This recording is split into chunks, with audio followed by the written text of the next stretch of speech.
Melchizedek order. I ain't going too far with it. Hey, bro. We found. Shalom, Shabbat Shalom, family. Shabbat Shalom, Shabbat Shalom. Shabbat Shalom. All praise, glory, and honor to the Most High, the Ancient of Days. Honor and glory of His only begotten beloved Son, the King and High Priest after the order of Melchizedek, the Messiah who's currently sitting at His right hand right now as we speak. We good. We good. We all good. Messiah is King in this deal. How the family doing? All praise. Y'all see the title. We got Order Melchizedek, STL, and then we got the Women of the Scriptures, encouraging our sisters to be virtuous, try to be righteous. You understand? To press for that mark, be righteous in all your endeavors. Your brother Malachi Maccabee, Order Melchizedek, STL, honor humility, STL, sect of the Nazarene. All praise, glory, and honor. To my left, I got my Ak. Yo. Brother's very humble. Brother been humble as long as I've known him. But that's Ak Yakinan Eleazar, so you want to say nothing. Feel me? All praise, glory, and honor. Starbrook, shalom, shalom. Everybody doing up in this deal. Right back at the barbershop, chop shop. Y'all see the order, what's going on. And we're going to break it down based off, because look, we get down into it and we understand about the commandments. Everybody, keep the commandments. The commandments of the Most High is love. But with the order that we talking about comes qualities, certain character traits that you must hold as well, such as integrity, such as accountability. All that's involved when you talk about the order of Melchizedek or any order, but the Melchizedek order is the highest order in Israel. Shalom, family. Shabbat shalom. The highest order in Israel. And order actually means like rank, position, a fixed set. When you get deeper into it, it means administration, law. Things. In other words, something is not in order. It's out of order. It's chaotic. You feel me? So we're gonna get into some of these. We're gonna get into some of these parables that the king of Melchizedek, and Melchizedek means king of righteousness.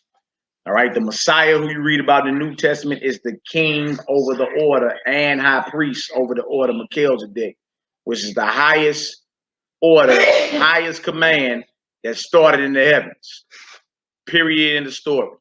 So with that comes again certain character traits that we must possess as well. Feel me? So we're gonna read a couple of these parables. Shalom, family. Shabbat shalom. We're gonna read some of these parables, and we're gonna get into it about what the Messiah is requiring of us, order given from his father. You dig? We gonna get her done. Everybody doing okay? ATL in the building. Dr. Zuriel, Abi Malek, good chopping it up with you this past weekend. All good. Howard Brown, Woody P. You did. And the Most High is turning things up around here as well. We're gonna be traveling a lot, coming to see y'all face to face, man. We're gonna be doing sit downs and street teachings, and we dive into the mysteries of the scriptures. A lot of work about to get poured out. You feel me? Which has us with a lot of conflicting schedules around here in the STL.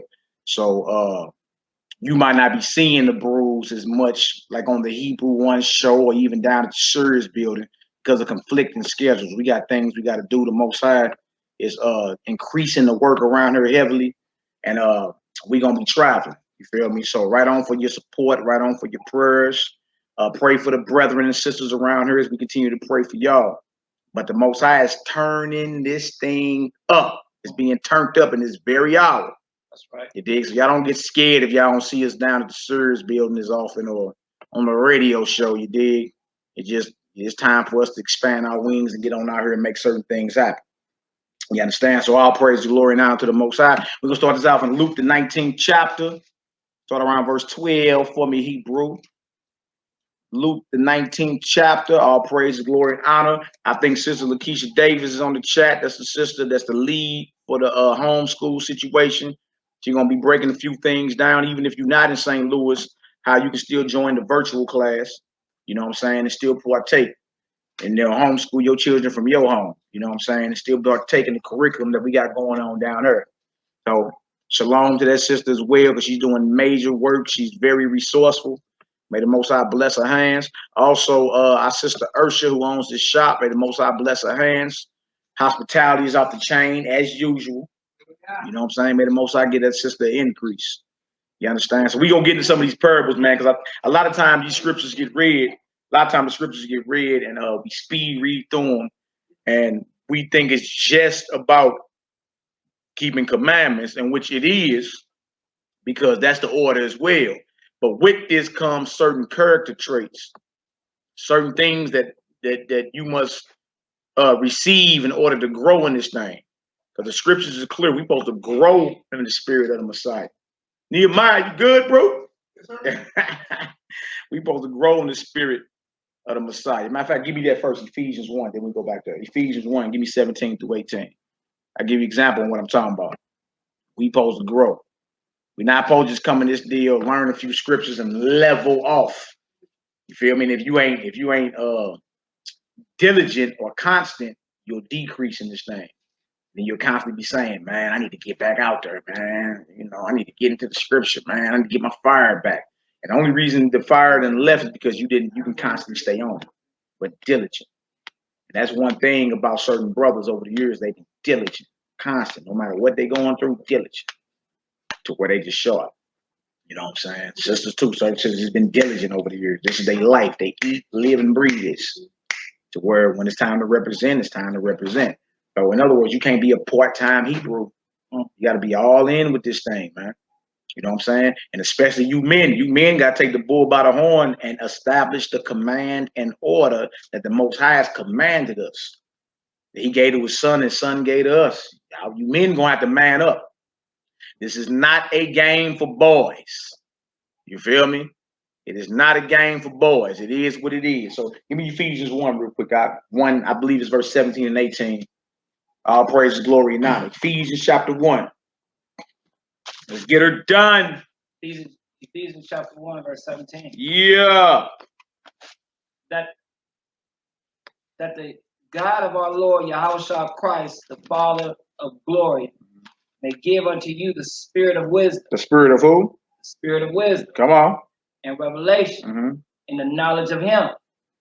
The eyes of your understanding being enlightened. The eyes of your understanding being what? Enlightened. Enlightened. You feel me? But once you come into this truth, you're supposed to receive the spirit of wisdom and be enlightened. You see? That's going into your spiritual mind as well, your eye. Spiritual eye. Everybody running around talking about the pineal gland today, the third eye and all that. That's real. They get all that knowledge and that science out the Bible. It's right out the scripture. You understand? Enlightening we talking about. So we talking about an increase in wisdom, understanding, knowledge. You feel me? You don't view the world the same way anymore. Tripping off about the basic functions of life and how certain things operate. Yeah, you've been enlightened. All right. So once you carry yourself in the commandments, now it's time to grow. You feel me? Certain character traits that you must absorb and take on. Yeah, come on, Op. That ye may know. Yeah. What is the hope of His call? Come on. And what the riches of the glory of His inheritance in the saints. The riches of the glory of His inheritance in the saints. That's a lot of meat there. You hear riches, glory, and inheritance. If I told y'all I got an inheritance for you, you're going to be very rich and very glorious. You'll be like, I want that. You want that, Denisha? You want that? Huh? What about you, Lock Doctor? You want that? If I got an inheritance for you that, and in the end, once you inherit it, you're going to be rich and glorious. Nobody in their right mind will turn it down. They be like, yeah, give me that. I need that. You feel me? Now, if we think about it on this carnal level, dealing with money and gold and resources that we got now, we never applied to the heavens. You feel me? The heavens coming to earth, the kingdom of heaven coming to earth. You never applied the spiritual understanding. You feel me? Because if we look at it just from your body perspective, this is your heaven, your head. You feel me? This is your earth down here. You feel me? So you can look at you being increased, never just think about it on a level like, you know what I'm saying? I got a pay increase, so I got a raise. You know what I'm saying? And you're not thinking about it as well, raising spiritual riches.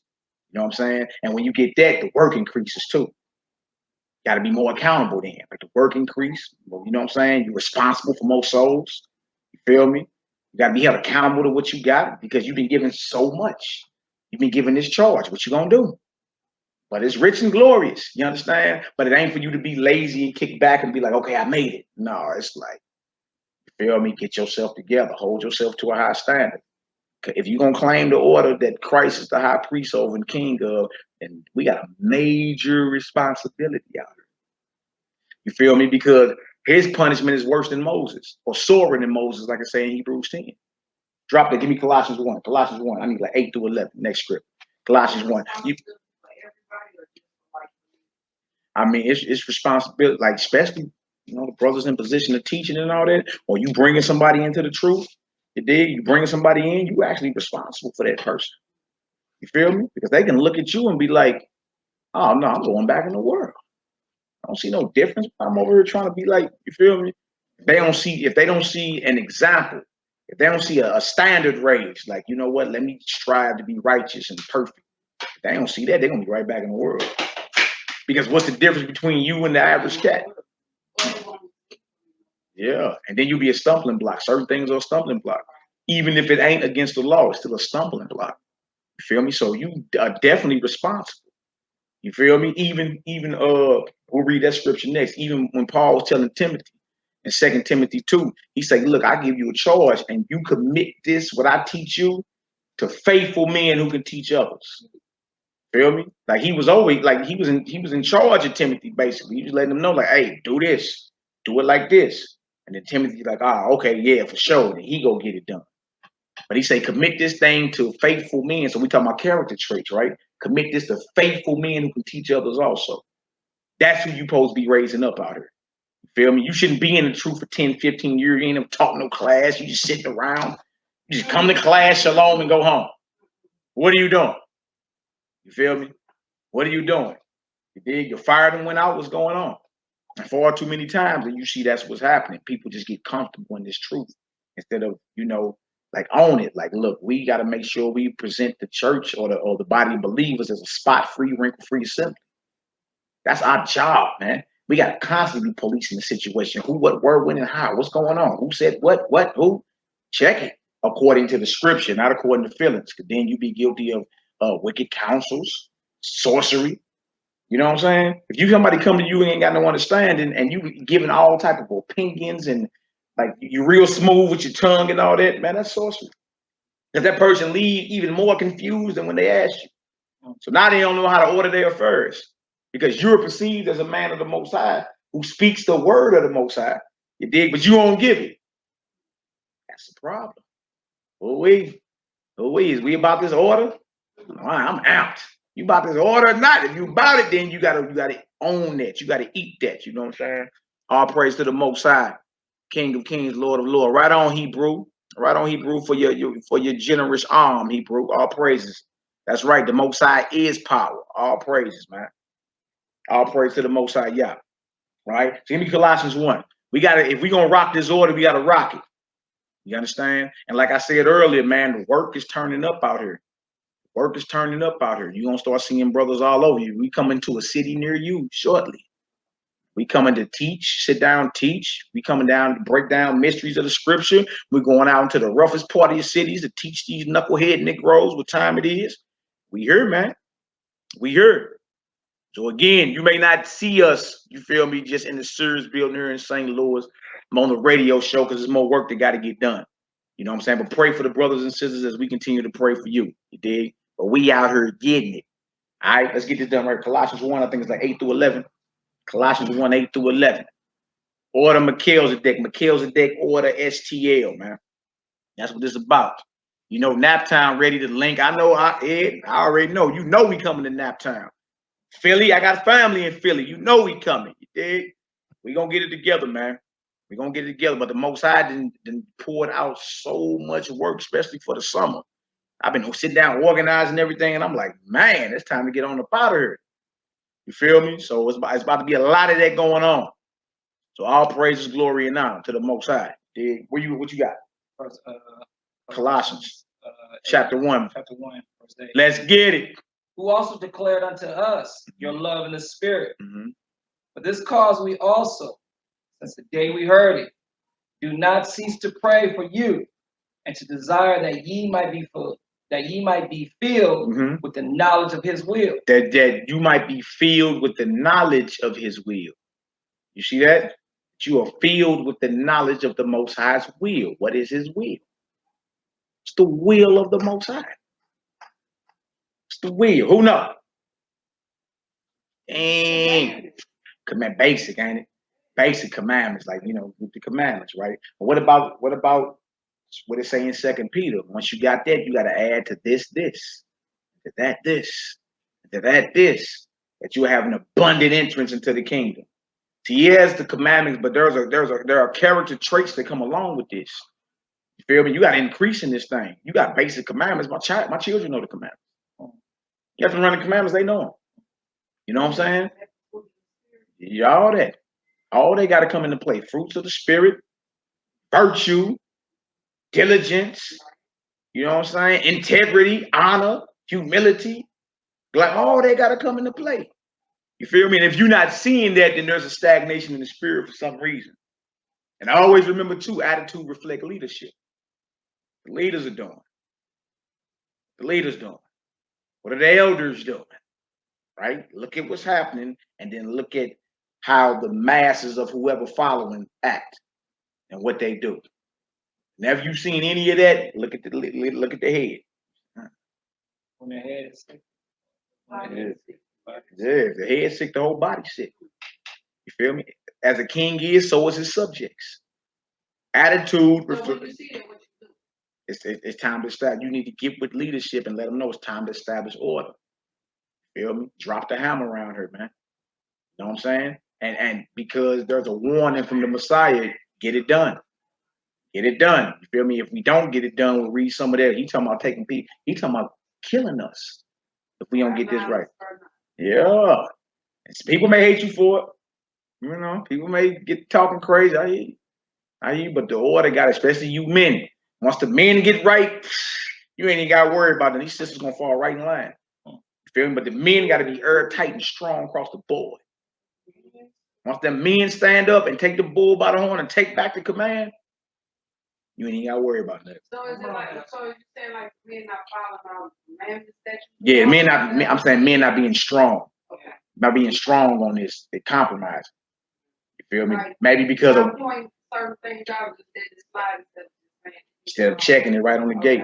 You feel me? When you see the serpent rear his ugly head, check it. Shalom for your generous donation. Hallelujah. But yeah, soon as you see it go left field, check it. Supposed to. Man, look, that's your job. The world ain't seen strong black men, strong Hebrew men in so long. This Hebrew sleep, you gonna rather for so with the women, so for the women, doing that. That's right. That's right. The sisters the elder sisters have been around, has been seasoned. Hey, shalom. What I'm saying is women is the women going against each other. Yeah. Yeah. They just teaching them and lifting them up or saying this, they like. Yeah. So well, stay on over there with the rebels. Right. We only dealing with the ones that want to be right. Okay. Feel me? Scripture say they want to be wicked, let them stay wicked. But y'all be on over there with that. We only dealing with the ones that want to get down. You got every right to control what comes in your cipher. You gotta let all wickedness know. You can't come through here. Seat's taken. You know what I'm saying? If you don't like it, go on over there where the rebel rousers at. Go on over there where the lazy men and the rebellious women are, and see how far you get. See? It's time to take the command, dig, and establish it. And that's why it's a call to these men, man up. Man up. It's too late out here. The volcano spewing over in Hawaii. Hawaii finna be a lake of fire. It's going down. Everything Messiah talked about 2,000 years ago happened. We around here twiddling thumbs. You feel me? And his only thing is, when you read through Revelation, hey, get it in order. You better check the situation, or I'm gonna check you. Dig? And then when he talking about putting your light out, he talking about killing you. Death. It's death. You put your light out. Y'all done heard it before. Put your lights out. It's death. You feel me? You ain't got no light. What is that? You're in darkness. Oh, wait. Colossians 1. Let's get her done. Verse 9. Yeah. For this cause we also, since the day we heard it, it does not cease to pray for you, and to desire that ye might be filled with the knowledge of his will. The desire that you be filled with the knowledge of his will, right? Of course, the will of the Most High is keep his commandments. It's basic, right? But once you got the basics, it's time to elevate. It's time to open up. You know what I'm saying? Like you talking about the mind of the Messiah, who is the image and son of the living God. That ain't just something you sweep up under the rug. You know, Messiah walked around with the mind of his Father that created the heavens and the earth. Like that was his mindset when he walked around. That's why he was able to conquer everything. He walked like I'm a son of the living power. You know what I'm saying? Everything got to come into subjection. So we claiming we ride with the Messiah, or we have what they call today Christ consciousness, the mind of the Messiah. You know how heavy that is? That's like saying you are walking in the image of the God that created heaven and earth. You dig? And you can't do nothing as simple as establish order. That's major. That's so easy coming off people's lips nowadays. I'll take them there to say that. Yeah. Now you really don't even understand what you really got to do with, actually the scriptures, just actually doing what he did. Yeah. We got to live it. You feel me? And we must be conformed to his image. And his image is the image of his Father.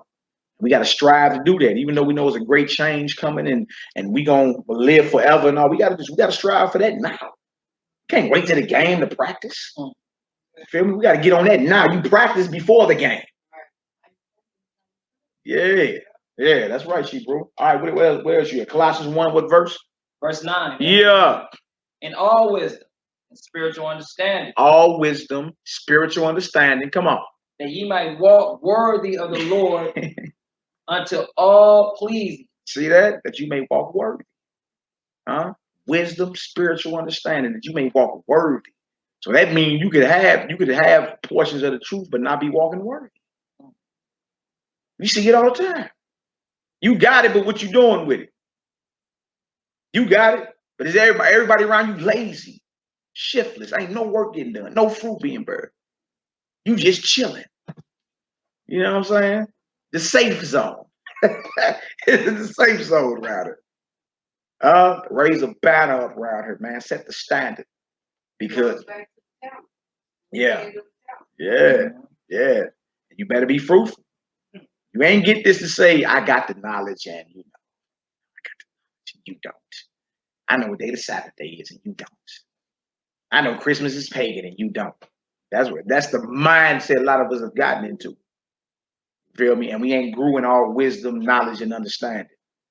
But our minds being enlightened with the truth. What else to say? That ye might walk worthy of the Lord into all pleasing, being fruitful in every good work. Being who? Being fruitful in every good work. Once you increase, you start being fruitful in every good work. Even those that lie and slander you and ain't even got no truth, you understand? They can't stand against you. Scripture tell you a lying lip is only for a moment. The lip of truth shall be established. A lying tongue is only for a moment.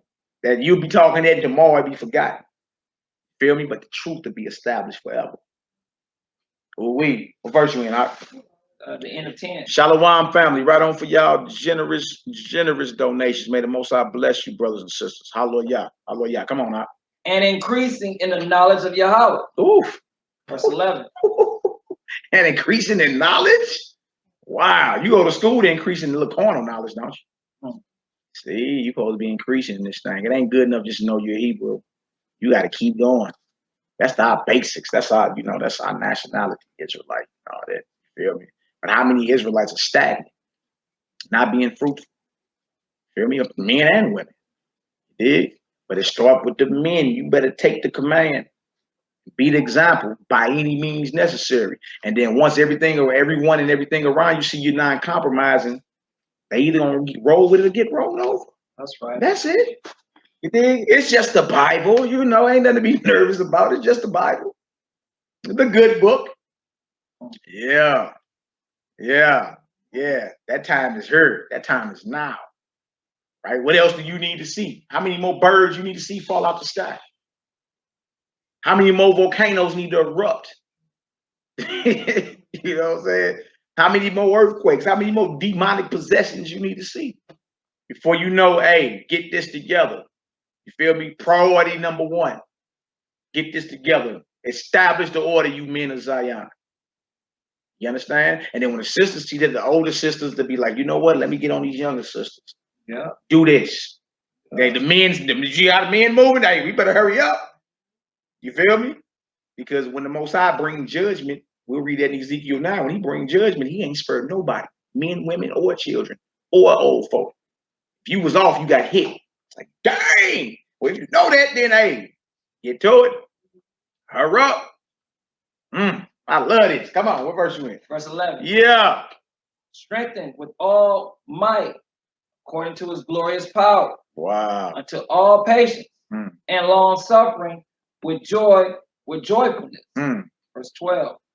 Giving thanks unto the Abba, which have made us meet to be partakers of the inheritance of the saints in light. You see that? Giving thanks to Abba, who have made us meet to be partakers of that same inheritance. If I had a rich and glorious inheritance for you, Ashmo, would you want that? Do you want that? Everybody in their right mind want a rich and glorious inheritance. But the Most High said, I got that for y'all. But you got to increase.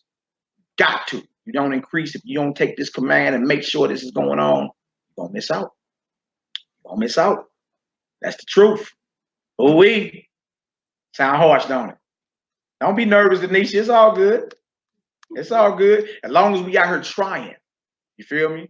Like if you knew you had to take you a test to get a certain job, you gonna make sure you know what you need to know. Pass that test.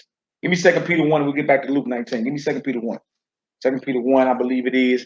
And we should add to your faith this and the virtue this. And yeah, I believe that's what it is. 2 Peter 1. Shalom family. Shalom family. Yeah, 2 Peter 1. We're gonna read on down to 11. Shalom, all praises, man. The Most High is moving in this hour. All praises. Yeah, 1 through 11. 2 Peter chapter 1, 1 through 11. Bless you, brothers and sisters. Bless you, brothers and sisters. All praises, glory, and honor to the Most High. We must increase. Anything that's not growing, that's an excellent point, Shebrew. Anything that's not growing is dead. You ain't trying to be dead. Okay, we read 2 Peter 1. We're gonna read 1 through 11. Oof. Oh, this hit hard. Huh? Yeah, establish the order. Order Melchizedek. You feel me? If you claim this order, or the Melchizedek, or if you claim that, then you claiming the top order or the top command in Israel that was created in the heavens. And you think that's just some chump, Rudy poop order? You can just, you feel me? You can't be part of these corner orders and do what you want to do. Can you be a Mason and do what you want to do? Can you be a Kappa and do what you want to do? Or a Delta? Yeah, even if you're in a street gang, you can't do what you want to do. Why would you think when it comes to worshiping the Father, following the flawless example of his son, you can do what you want to do? It's order around this deal, man. There ain't no order, man. You just playing around. It's just a whole bunch of Negroes that know they're Hebrews. They're just hanging, you know. They just hanging before they fade to black. That's it. That's all that's going on. It ain't nothing else. No fruit. Hey, you should be able to sit back and ask yourself, especially if you've been diligent for a while, am I bearing any fruit? Am I being fruitful out here? You understand? And if that ain't the case, you need to make sure you're getting down. Feel me? You should be bearing fruit. There shouldn't be nobody that know you that don't know you are spiritual, that you spiritual, that you want a God's chosen. Don't you think somebody run across me and then, like, it ain't nobody that run across me that'll say, yeah, I know Mally. You feel me? You talking about the Hebrew? You talking about brew that be down? You talking about brew that be on you? You talking about the Israelite that always? Yeah, I'm not no secret Israelite. Like, oh brother, I didn't know that was you. I didn't know you was about that. You should not be no secret son or daughter of God. Everybody should know. Everybody should know. You feel me? Because you live this thing. Now, it was a brethren I know not that long ago bragging on the fact nobody knew what he was about. I'm like, bro, you just cut yourself. What are you doing bragging about? Don't nobody know that you believe this. Everybody should believe it. That's Judah Moshe. Grab it for me. Got you, right? Everybody should know you believe this. Everybody should know what time it is. You feel me? You feel me? But we ain't around here tiptoeing. I ain't shalom. Who tiptoeing up in this mug? We ain't around here tiptoeing. Shalom, my sister. Shalom, shalom. I guess he will pull a chair up or something, man. You know how we do. You know what I'm saying?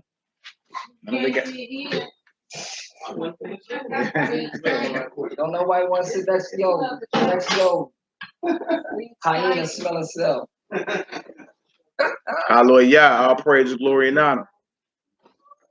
Hallelujah. Let's get it done. So everybody should know that you profess this.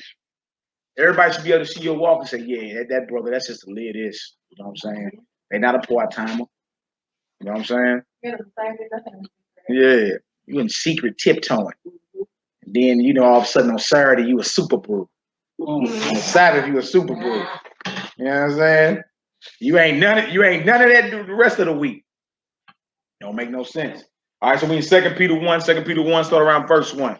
Shalom, family. May the Most High bless y'all. Look at Tazuriel. Look, I ain't even gonna tell him you said that. I ain't gonna tell him you said that, man. Yeah. You know, Judah always yelling on somebody, man. 2 Peter, chapter 1, verse 1. Let's get her done. Simon Peter, a servant and an apostle of Yahushua HaMashiach. Yeah. To them that have obtained like precious faith. To them that have obtained like precious faith. So for one, he ain't talking to everybody. He only talking to them who have obtained the same faith, the precious faith. So this belief that we have is precious. Huh? It's glorious. It's rich. It's full of wisdom, understanding, incorruptible. You understand? And we supposed to be ever increasing in the knowledge. Dang. How you gonna do that and you part-time? Huh? You ain't gonna get no benefits if you a part-time. Or UPS, you know, they get benefits if you part-time. But for the most part, if you work part-time, you don't get benefits. You know what I'm saying? How much more in the spirit? You understand? You gotta be full-time. Check in and check out. What's good? All right, come on now. Like precious, the same precious faith to them. He ain't talking to the whole world. He's talking to whoever has the same like precious faith. This belief of ours. All right, come on now, let's get it. With us, through the righteousness of Yahweh and our Savior, Yahushua HaMashiach. That's right. Come on. Grace and peace be multiplied unto you through the knowledge of Yah. Through the knowledge of Yah. Grace and peace be multiplied to you who have the same faith through the knowledge of Yah. You see what he putting out there? Come on. And of Yahushua our Master. That's right. Come on. According as his divine power have given unto us all things that pertain unto life and godliness. According to his divine power. What does divine mean? Denisha, come on. Let me know what divine mean. What does divine mean? Like, man, I be messing with Denisha all the time. Huh? Divine. Lock doctor, what does divine mean? Now don't start with you, huh? T.T. Ursha, what would divine mean? I know divine means godlike. You ever heard of divinity? Something that's divine, that's godlike. So read that verse where you at again. Like read that in its full. What does it say? Second Peter chapter 1, verse 3. Yeah. According as his divine power have given unto us all things. According to his godlike power. Lock that door for me, Judah. According to his godlike power, he has given unto us some things. All things. A few things. All things. The earth is yours. Yeah, I don't want you to know that. This earth is yours. Dang, ain't you a prince of the Most High? You ever try how to these so-called dignitaries here? Whether you talking about the little wedding that just happened, little Prince Harry and all them. Do you know that heathen came to the United States years ago stripped jack naked and walked through Las Vegas. And everybody, it was all in the newspaper. The prince walks through Sin City naked. Like, dang, right? But in his mind, he like, look, I own this place. I do what I want to do. Who gonna lock me up for it? Now, he did that in wickedness, right? You supposed to approach this world like, look, I'm a son. I'm a daughter of the living God. The true and living power. And according to his divine power, he has given us all things. That make you level up in your thinking. You don't be thinking you a thug no more. You don't be thinking you a thought. That's a new phrase today, thought. When I was growing up, they was ratchets and hood ratchets. You know? I didn't know what a thought was till a couple of years ago. What is y'all saying? A thought? What is a thought? You feel me? But today being wicked and out of order is the norm. Right? But once you got these commands, you're supposed to carry yourself on this high level. You feel me? Righteous thoughts constantly vibrate. You know what I'm saying? Battling wickedness when it comes into your mind. Constantly. You feel me? Walk like you own the spot. I went to my son's graduation the other day. Man, I walked in there like I owned the entire school. Everybody there got nervous, all tight booty and everything. Like, what was this? I had my little white little headpiece on, shades on, you dig? Fringes flying. Walking there smelling good. They was like, who is this? You know me, I'm just loud with it, you know. Little joke up there, graduate. I'm like, that's right. Everybody started laughing. Yeah. I walk like I already own the place. That's how you supposed to be. You feel me? Bold in righteousness. All right, come on, Hebrew. Let's get it. According as his divine power hath given unto us all things that pertain unto life and godliness through the knowledge of him that hath called us to glory and virtue. To have called us to glory and virtue. So contrary to popular belief, men are called virtuous as well. You feel me? It ain't just only the women are called virtuous. Men are virtuous too. You understand? He called us. He called us into virtue. Yeah. Yeah. Come on, Op. Whereby are given unto us exceeding great and precious promises. Oh, y'all hear that? What's given to us is exceeding. What does it mean to exceed? Go far and over. Your cup runneth over.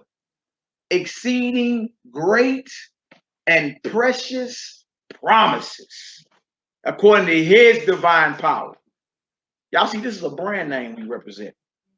It's a brand name. You know what I'm saying?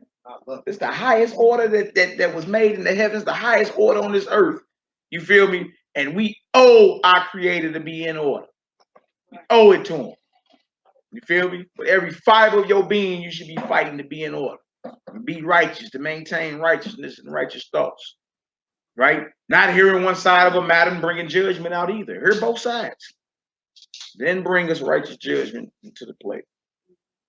Right? Far too many times, wicked counsels go on.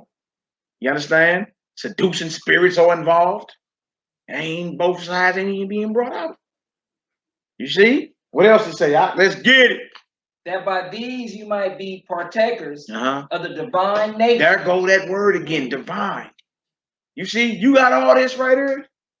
Exceeding precious and great promises and increased in knowledge and wisdom. And the whole point is that you might be partakers of what kind of nature?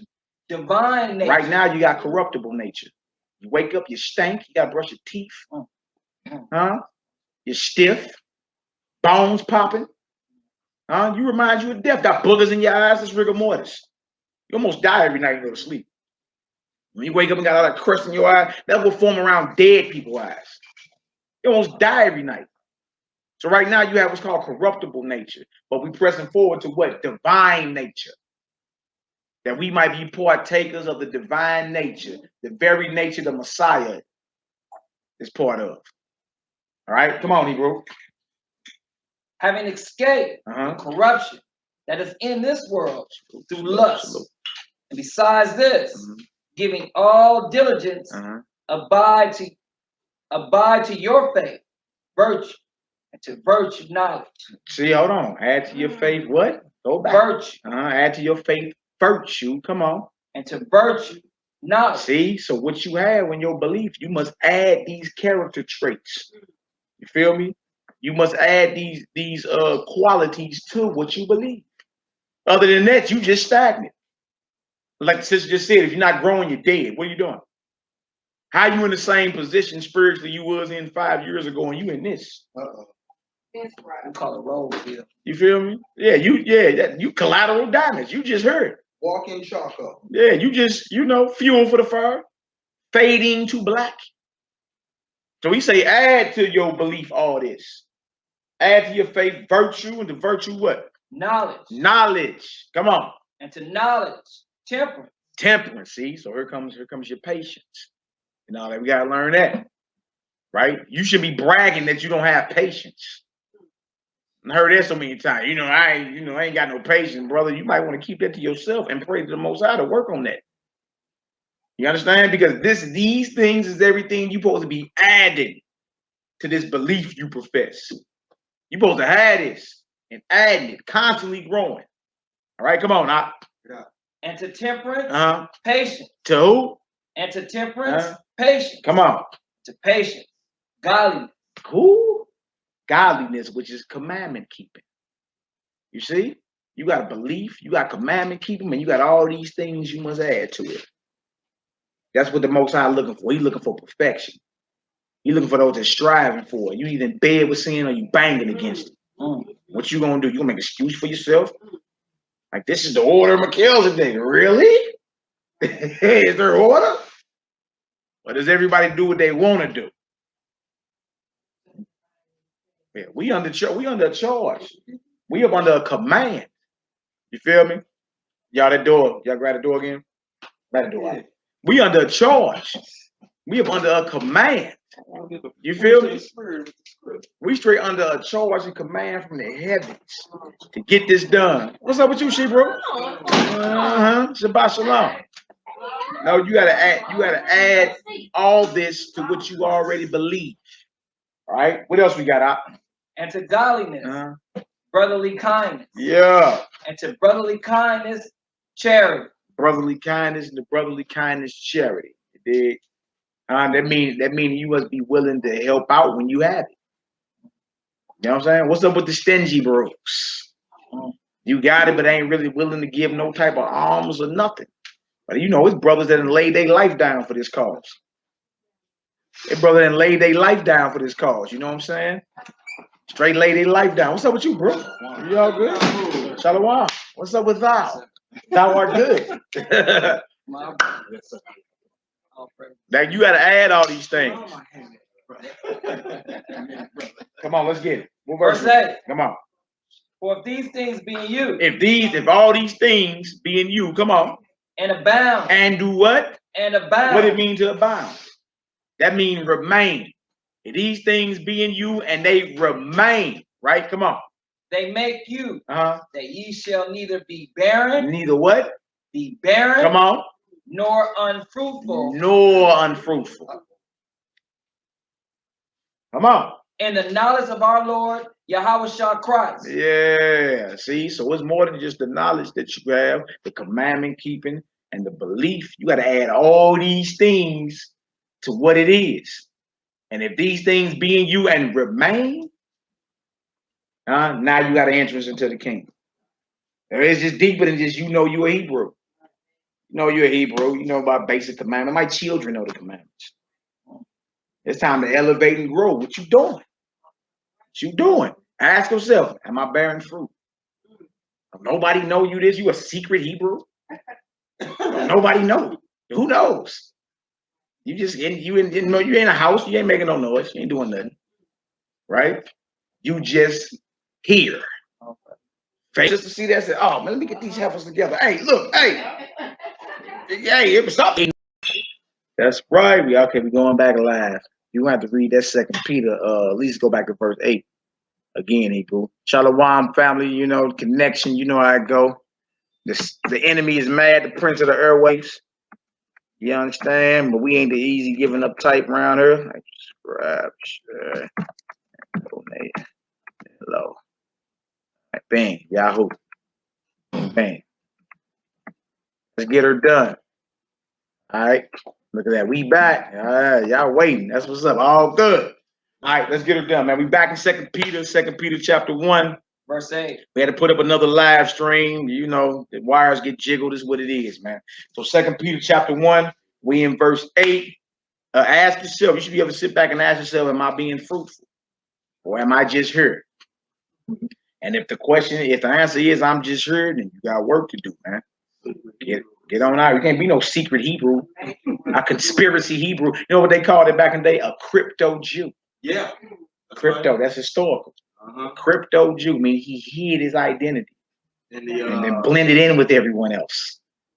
You know what I'm saying? You false flag. You just heard you front. You did. You hiding your wisdom, hiding your knowledge. What good is wisdom that is hid? Real talk. All right, come on, bro. 2 Peter chapter 1. Verse 8. Yeah.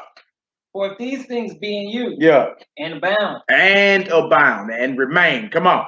They make you that ye shall neither be barren nor unfruitful in the knowledge of our Master Yahweh HaMashiach. Yeah, so that means you're growing. If you're barren and unfruitful, means you're not growing, which means you're dead. If you're not growing, you're dead. Huh? And we see that too far in this walk, man. Everybody will come in and find out a little bit about Christmas, a little bit about Easter, what you ain't supposed to eat, what day the Saturday is. Jesus wasn't white. And the bus stops. Deuteronomy 28. Yeah, you know. Then the bus stops. Basics. You know, the bus stops. That's it. You feel me? And you ain't add to your belief all these things. That way an abundant entrance will be added for you into the kingdom. And say, if you don't have these things, you're blind. You forgot your old man was purged. So we ain't got, there's no excuse for not having all these virtues, all these qualities that he said we must have. Other than that, you just heard. You don't want to just be here. All right, come on now, let's get it. But verse 9, but he that lacketh these things is blind and cannot see far off, and has forgotten that he was purged from his old sin. He forgot. You feel me? You find the same brother bragging about how many women he done been with in the world and his wickedness. Bragging. You feel me? Well, sister bragging about how many men she used to have pay her bills. Bragging. You're like, dang, what is you bragging about the old way for? Mrs. Thou? Thou missest your old self? Thou missest thy old self. Dang. All right, come on now, let's get it. Wherefore, the rather, brethren, give diligence to make your calling and election sure. That's right. For if ye do these things, ye shall never fall. That's major. That's major right there. That is. You read it again, huh? Verse 10.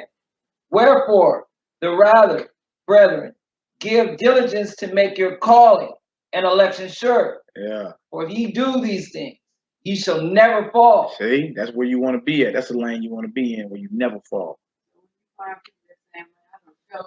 Yeah. Yeah, because that means they're lacking something on this list here. You're lacking. You're found wanting. Found wanting in the balance. All right, come on up. For so an entrance shall be ministered unto you abundantly into the everlasting kingdom of our Master and Savior Yahweh HaMashiach. See, an abundant entrance. What does it mean to be abundant? What is an abundant entrance? Yeah. Yeah, shalom, Brit, shalom. An abundant entrance shall be ministered unto you into the kingdom. Again, if I had a rich and glorious inheritance for you, would you want it? Would you claim your rich and glorious inheritance? All you got to do, you feel me, is be obedient. If you knew that you had won the Powerball, huh? Everybody looking like, dang, for real? we don't win, because we don't win that. But if you knew you had won the Powerball, and they said, all you got to do is come up here and show us your teeth. Oh, wait. would you at least have enough discipline to take the ticket up to the store you got it from? Yes. Yeah, you would. Right. Yeah, you want that rich and glorious inheritance. Look, and you do that for porno money that ain't worth nothing. How much more for this? An abundant entrance into the kingdom. Huh? It's more to this Melchizedek order than what meets the eye. You know, everybody, we got this order, and then everything's out of order. Where's the order? What's the command at? Where's the increase? He's playing. All right, you done with that verse 11? Yes, Now let's get to this Luke 19. Luke 19. Luke 19, 12 through 27. Because a part of this is also accountability. See? The more he commit to you, the more you accountable. Much is given, much is required. Yeah. I was telling the assembly earlier, work then turned up to where we can be traveling more and more. We ain't just going to be isolated and stuck in this serious building down there on the radio show. It's time for us to expand. That's right. And move. Make things happen. You know what I'm saying? Yeah. It's just what it is. What you say, sis? Time for the other ones to step up in our place. Right? You gotta be ready. Yeah. You gotta be ready to rock. You can't be lazy. You dig? You gotta be ready to rock at any moment. I'm going to, so Look at him. He said he gonna be with us, huh? Yeah, I want in, huh? It is what it is, man. You dig? So all praise, glory, and honor. Like I said, y'all pray for us as we continue to pray for y'all.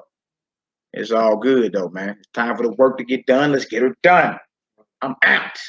All right, let's do this. Luke 19. Luke 19 started around verse 12. I'm gonna start at 11. Okay. Yes, sir. Yes, sir. I stand down, bro. I learned that from you. Stand down, brethren.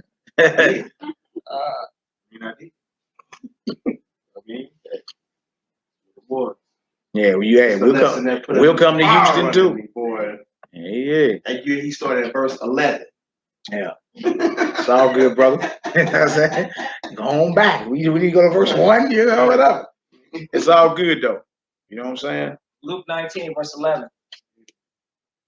And as they heard these things, he added and spake a parable, because he was nigh to Jerusalem, and because they thought that the kingdom of God should immediately appear. You hear that? They thought the kingdom of the Most High should immediately appear. And that's the thing. We expect it without the work getting done. We expect to be in the kingdom.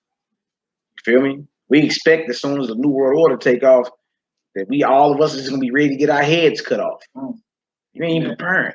Feel me? What are you doing? What resources are you bringing together? What if we got to survive like in the book of Eli? For a decade or something.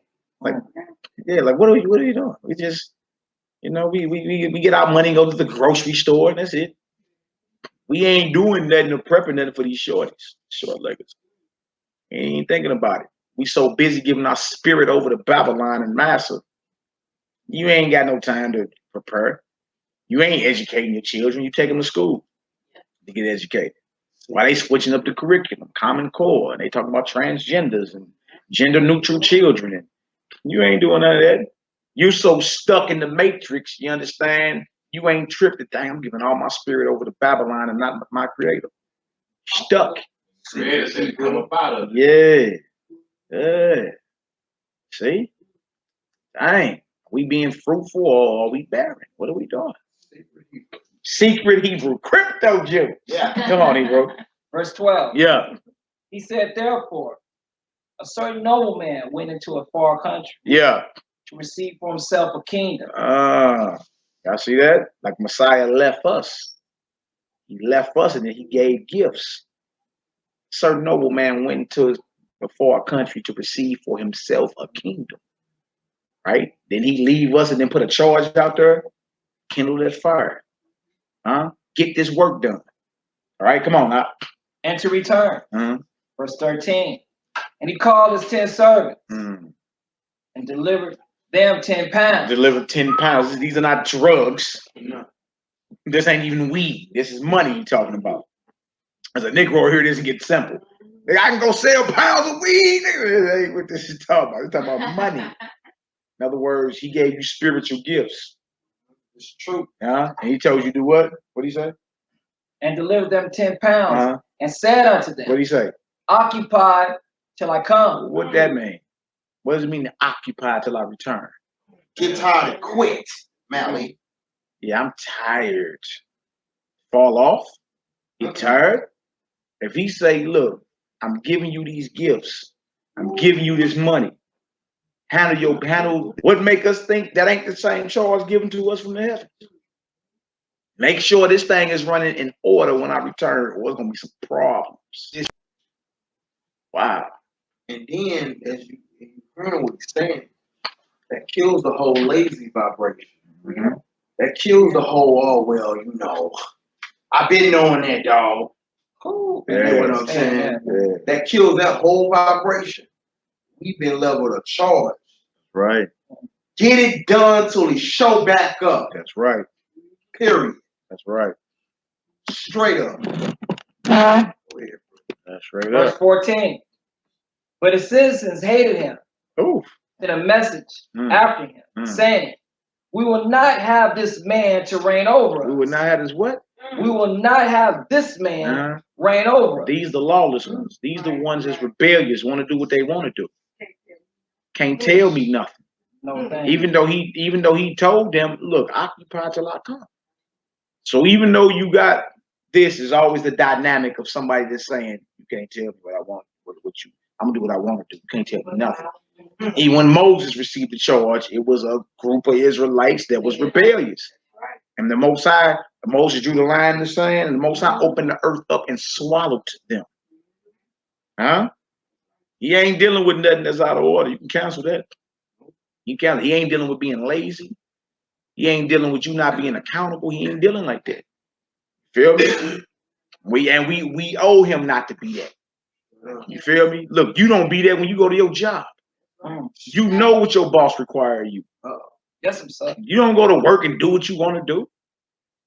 There's no dynamic in life where you do what you want to do. Everything is accountability. But for some reason, in this way of life, we done thought that we done fell asleep. We fell asleep at the wheel.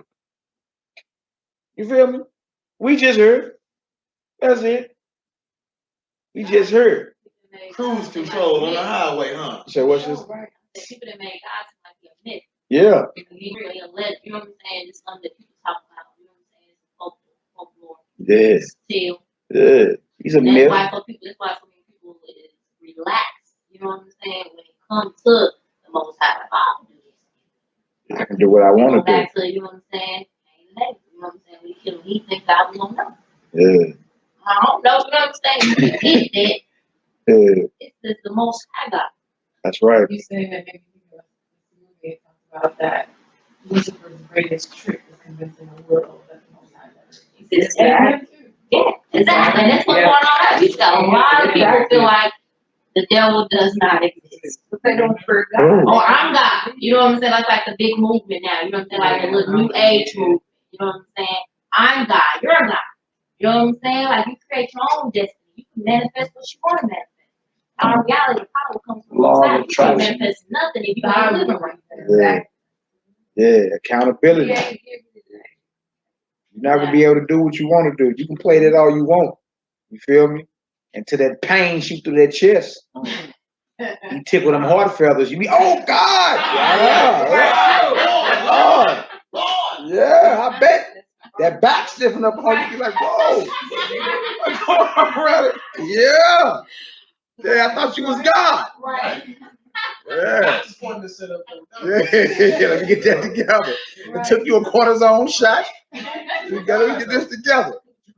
Yeah, get that together. Remember the Negro showed up to class with a wrinkled ass shirt, talking about he Michael the Archangel, yeah. Gray teeth. Wrinkled ass shirt on, prescription glasses. Man, that Negro had gray teeth, a wrinkled polo, a bad hip. He was limping. What's the name? Mike. I'm like, okay, Mike, what's good? The lips been in good health. You know what I'm saying? Yeah, look, Judah was standing right next to me too. We like, this gotta be of the Most High. You feel me? It's meant for us to mock this Negro. We show mock him.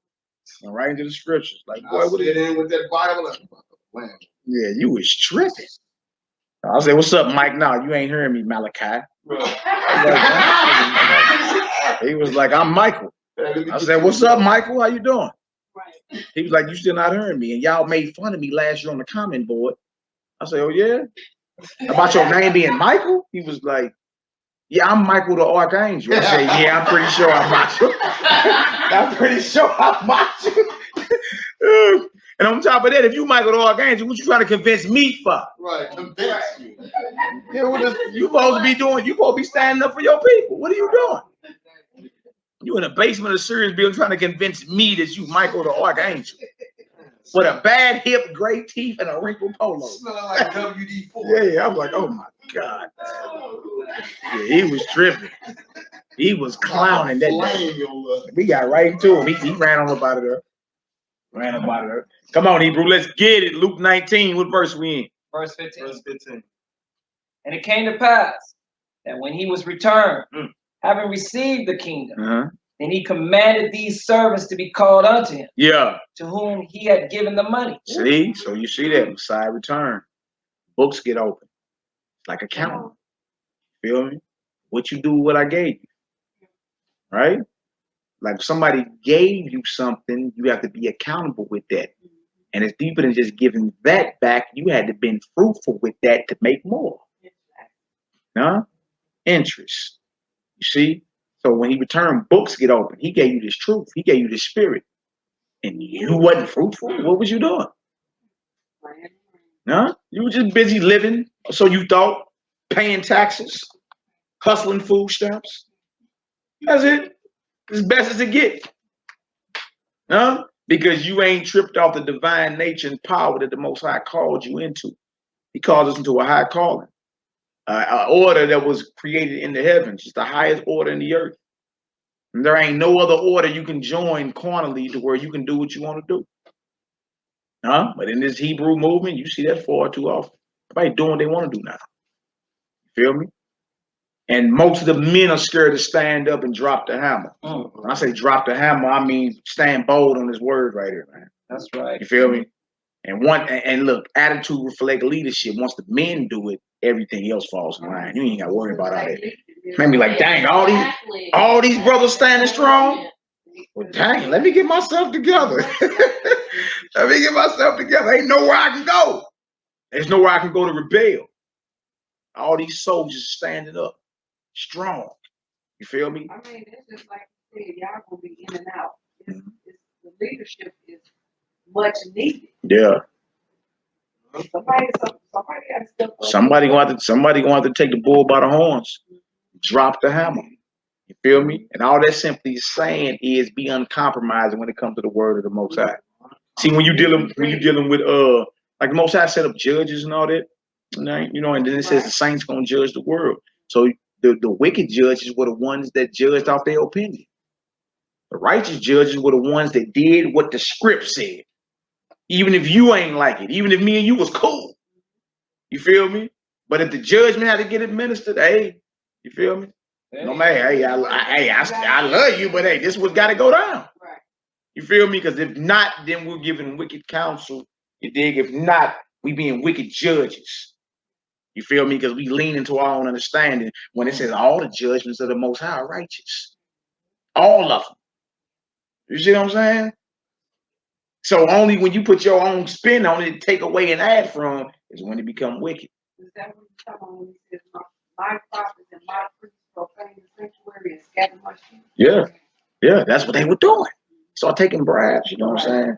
I'm thinking, hey, look, I know I did that. I'm caught red-handed, but I got about 1,000 sheep. You know what I'm saying? I know you can use some sheep. I'm saying I got about, you know, some 1,000 shekels of gold and silver. I know you could, you feel me? And then he get up off his square and say, oh yeah, you know. And that's why the script say a gift destroyeth the heart. A gift will destroy your heart or your mind. Now you're not even tripping off the divine sentence of God. You tripping off material wealth. They even say that on the portal of like the journal. They're not supposed to take gifts when they report stories. Wow. Sway. Yeah. You're not, but you're biased, or you got to be non-biased, right?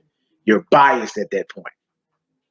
Oh wait, come on, let's get it. Luke 19, verse 15. That's right. 15. to whom he had given the money, that he might know how much every man had gained by trading. Verse 16. Then came the first, saying, Master, thy pound I have gained 10 pounds. That 1 pound you gave me, I gained 10 off of it. That truth you gave me, I was fruitful. I flipped it 10 times. I was spreading seed everywhere. You see? What you gave me, I 10 times it. Come on, Hebrew. And he said unto him, Well, thou good servant. Well, what? Well, thou good servant. Because thou hast been faithful in very little, have thou authorities over 10 cities. Wow. So because you was faithful in the little I gave you, have ruled 10 cities. In the world to come, you talking rulership. You talking about judgment. You know what I'm saying? You talking about the rulership of this earth right here. He says, so all right, you flip what I gave you 10 times, have rulership over 10 cities. Some of the rewards and gifts he be handing out because you was faithful and you was uncompromising. And you was constantly growing in this thing, constantly. Okay, well done, good and faithful servant. You was faithful in the little I gave you. Oh man, rule 10 cities then. Somebody gave you authority over 10 cities, who gonna turn that down? Like, look, you rule 10 cities. Like, dang, I don't even run my block. You know, 10 cities? 10 of them. You got some authority. And you got that from the king himself. You see? Come on, Hebrew, let's get it. Verse 18. And the second came, saying, Master, thy pound have gained 5 pounds. Now he ain't flip as much as the first one, right? But he flipped. He was fruitful. He got 5 out of it. All right, come on, Hebrew.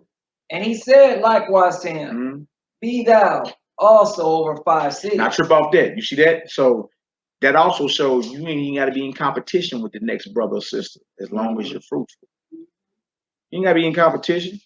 Just because he may be greater in glory than you feel me? Play your part and be fruitful. You feel me? You ain't got to be competing with him. He got 10, I'm trying to get 20. No, the lane, the talent you got, just be fruitful with it. You feel me? And based off what you did, you'll be rewarded based off what you did. Right. You see? So that kills even that jealous, envious competition spirit. There was no reason for Saul to fear David. All you had to do was do what God commanded you to do, boy. There's no reason. You feel me? I'm glad the Most High is pouring His Spirit out in these last days. And these young brothers is coming into the truth on fire, doing major work. You hear me? I watched this brew right here grow. I remember his first Passover. I watched him. He was out of control with it. You feel me? Brew came right in, start doing documentaries. He on you lazy niggas' heels. He on y'all heels. Y'all better, y'all better stay diligent out here. You feel me? Because he'll pass you up. You see? Proud of that Hebrew. I watched him. Yeah. I watched him over the years. Just I'm like, that Hebrew boy, he putting fire on these streets. He did? Yeah. Yeah, he done passed up a lot of lazy Negroes who have been around 20 plus years.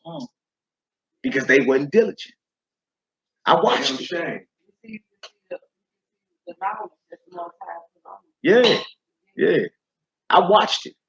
Aki, the young gunner. I remember his first Passover. You feel me? He couldn't even eat a matzah cracker. You know what I'm saying? Mouth dry. What is this?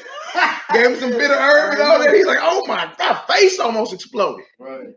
Now that brother in his own lane, man, and developed his own product out here, herbs and all that.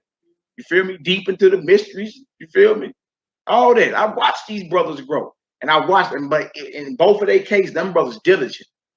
You may not like him. And I like this brother.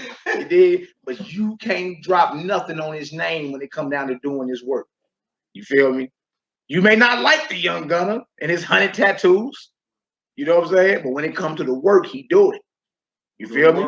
May not like me. I can give less than a damn, but you feel me? You can never say I got lazy. Right. It's just been diligent too long. Slip them on. Constantly. You feel me? Yeah. You feel me? And that's the whole point of this parable right here. Once you understand, when you got this, you understand, hold on, I'm gonna be accountable. Dang, books are gonna be open. That scared me when I first read it. I was like, man, what? Books are gonna be open. Books? What do you mean books? I was afraid. Like that actually frightened me the first time I read it. Like what we read now. But it inspired me to say, boy, you better take the bull by the horn. Don't compromise with it, man. Stay on it. Fear of the Lord is beginning of wisdom. Yeah, stay on this. Do not play. All right. Where we at? Verse 20. Yeah.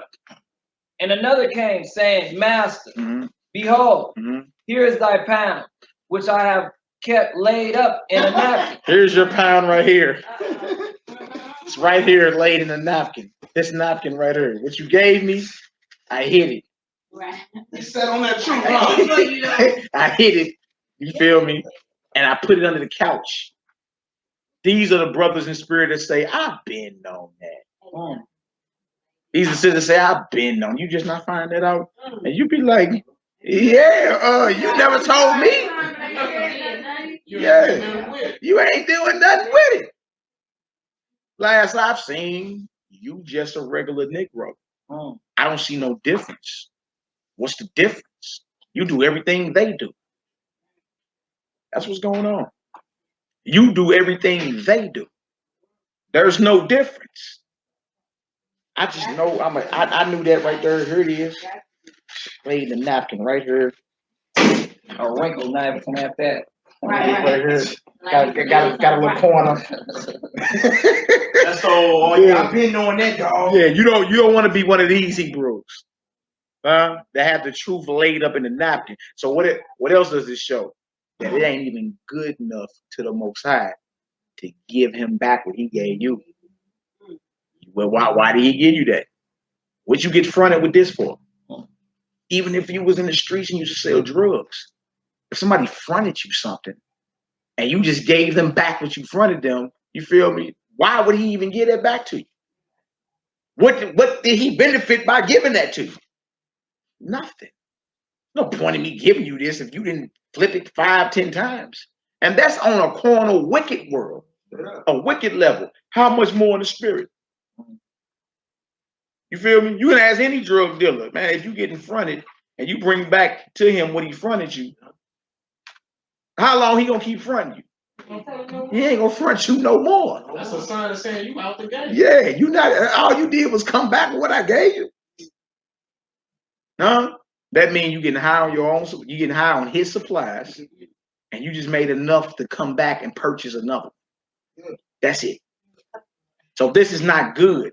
It's not good enough to give him back what he gave you. That ain't good enough. You have to be fruitful. Man, cats go harder on the streets than it is for this gospel. Yeah. That's right. A damn shame. It's like, man, I took them same principles. I do pull-ups, pop-outs, drive-bys, you name it. I plot, whatever. You finna get this work. Yeah. If I ain't getting you, I'm hitting the one closest to you. It's Hey. like the streets. Am I lying? Pull up, pop-outs, think it's a game. I pull up on your mama. Yep. Everybody can get it. Kids outside. Everybody. I'm blaming everybody. Yeah. Shooter the shooter. Shooter the shooter. Straight up. Hey, conversation. Look, that's what I'm saying. You be listening for conversations and all that. Yep. Like we be in the store, you know everybody looking at you. Yeah. But you dress different. Everybody looking at you, you know what I'm saying? Sometimes we just be loud. Act like we having a conversation amongst each other. Like, man, I was at Bible study the other day. Bible. They was giving out a reward to anybody that could prove Christmas was given by God. Everybody in the store acting like they don't hear you. I know you listening. I know you listening. You feel me? Like we start stuff like that. Like we just. That's how me and Morty was today. Singing better morning. Did you? That's how we do it. Yeah, loud. Loud. You know what I'm saying? What are we in secret for? Bold with it, man. And where people be like, man, who was them? But you know what? You'll start researching and be like, and that's the whole thing. Get your people back thinking. You know, we got powerful minds, man. All right, where we get? Verse 21. Yeah. Actually, I'm gonna go back to 20. Let's get it. Ema Ray, you say, what's fronting? Ema, that's I mean, I really ain't want to, you know. But, you know, we ain't got to talk about this Shabbat, you dig? She said, what is fronting? It's an elder mother of ours. She in her 70s, you know what I'm saying? No need for us to go there. You know what I'm saying? All right, what y'all see some heathen in this post? What's going on? I wouldn't mind kicking somebody head first about her. Give him the boot. Who is it? Y'all comment. Who is it? You say what? Somebody in there? David Yikes in her? Nigga, I need a napkin. Oh, yeah. Let me get you on about her. What did he say? Nigga, I need a napkin. Yeah. Well, let's go ahead and throw you head first about this chat. Hey, my trigger finger on fire today. Come on with it. Anybody else want to get it, they can get it. Y'all keep your eyes on that chat. Anybody talking crazy getting thrown head first about her? Anybody. It's all good. We trying to enjoy the Most High Sabbath, and here come these heathens. That's right. All right, come on, Hebrew, let's get it. Verse 20. Yeah.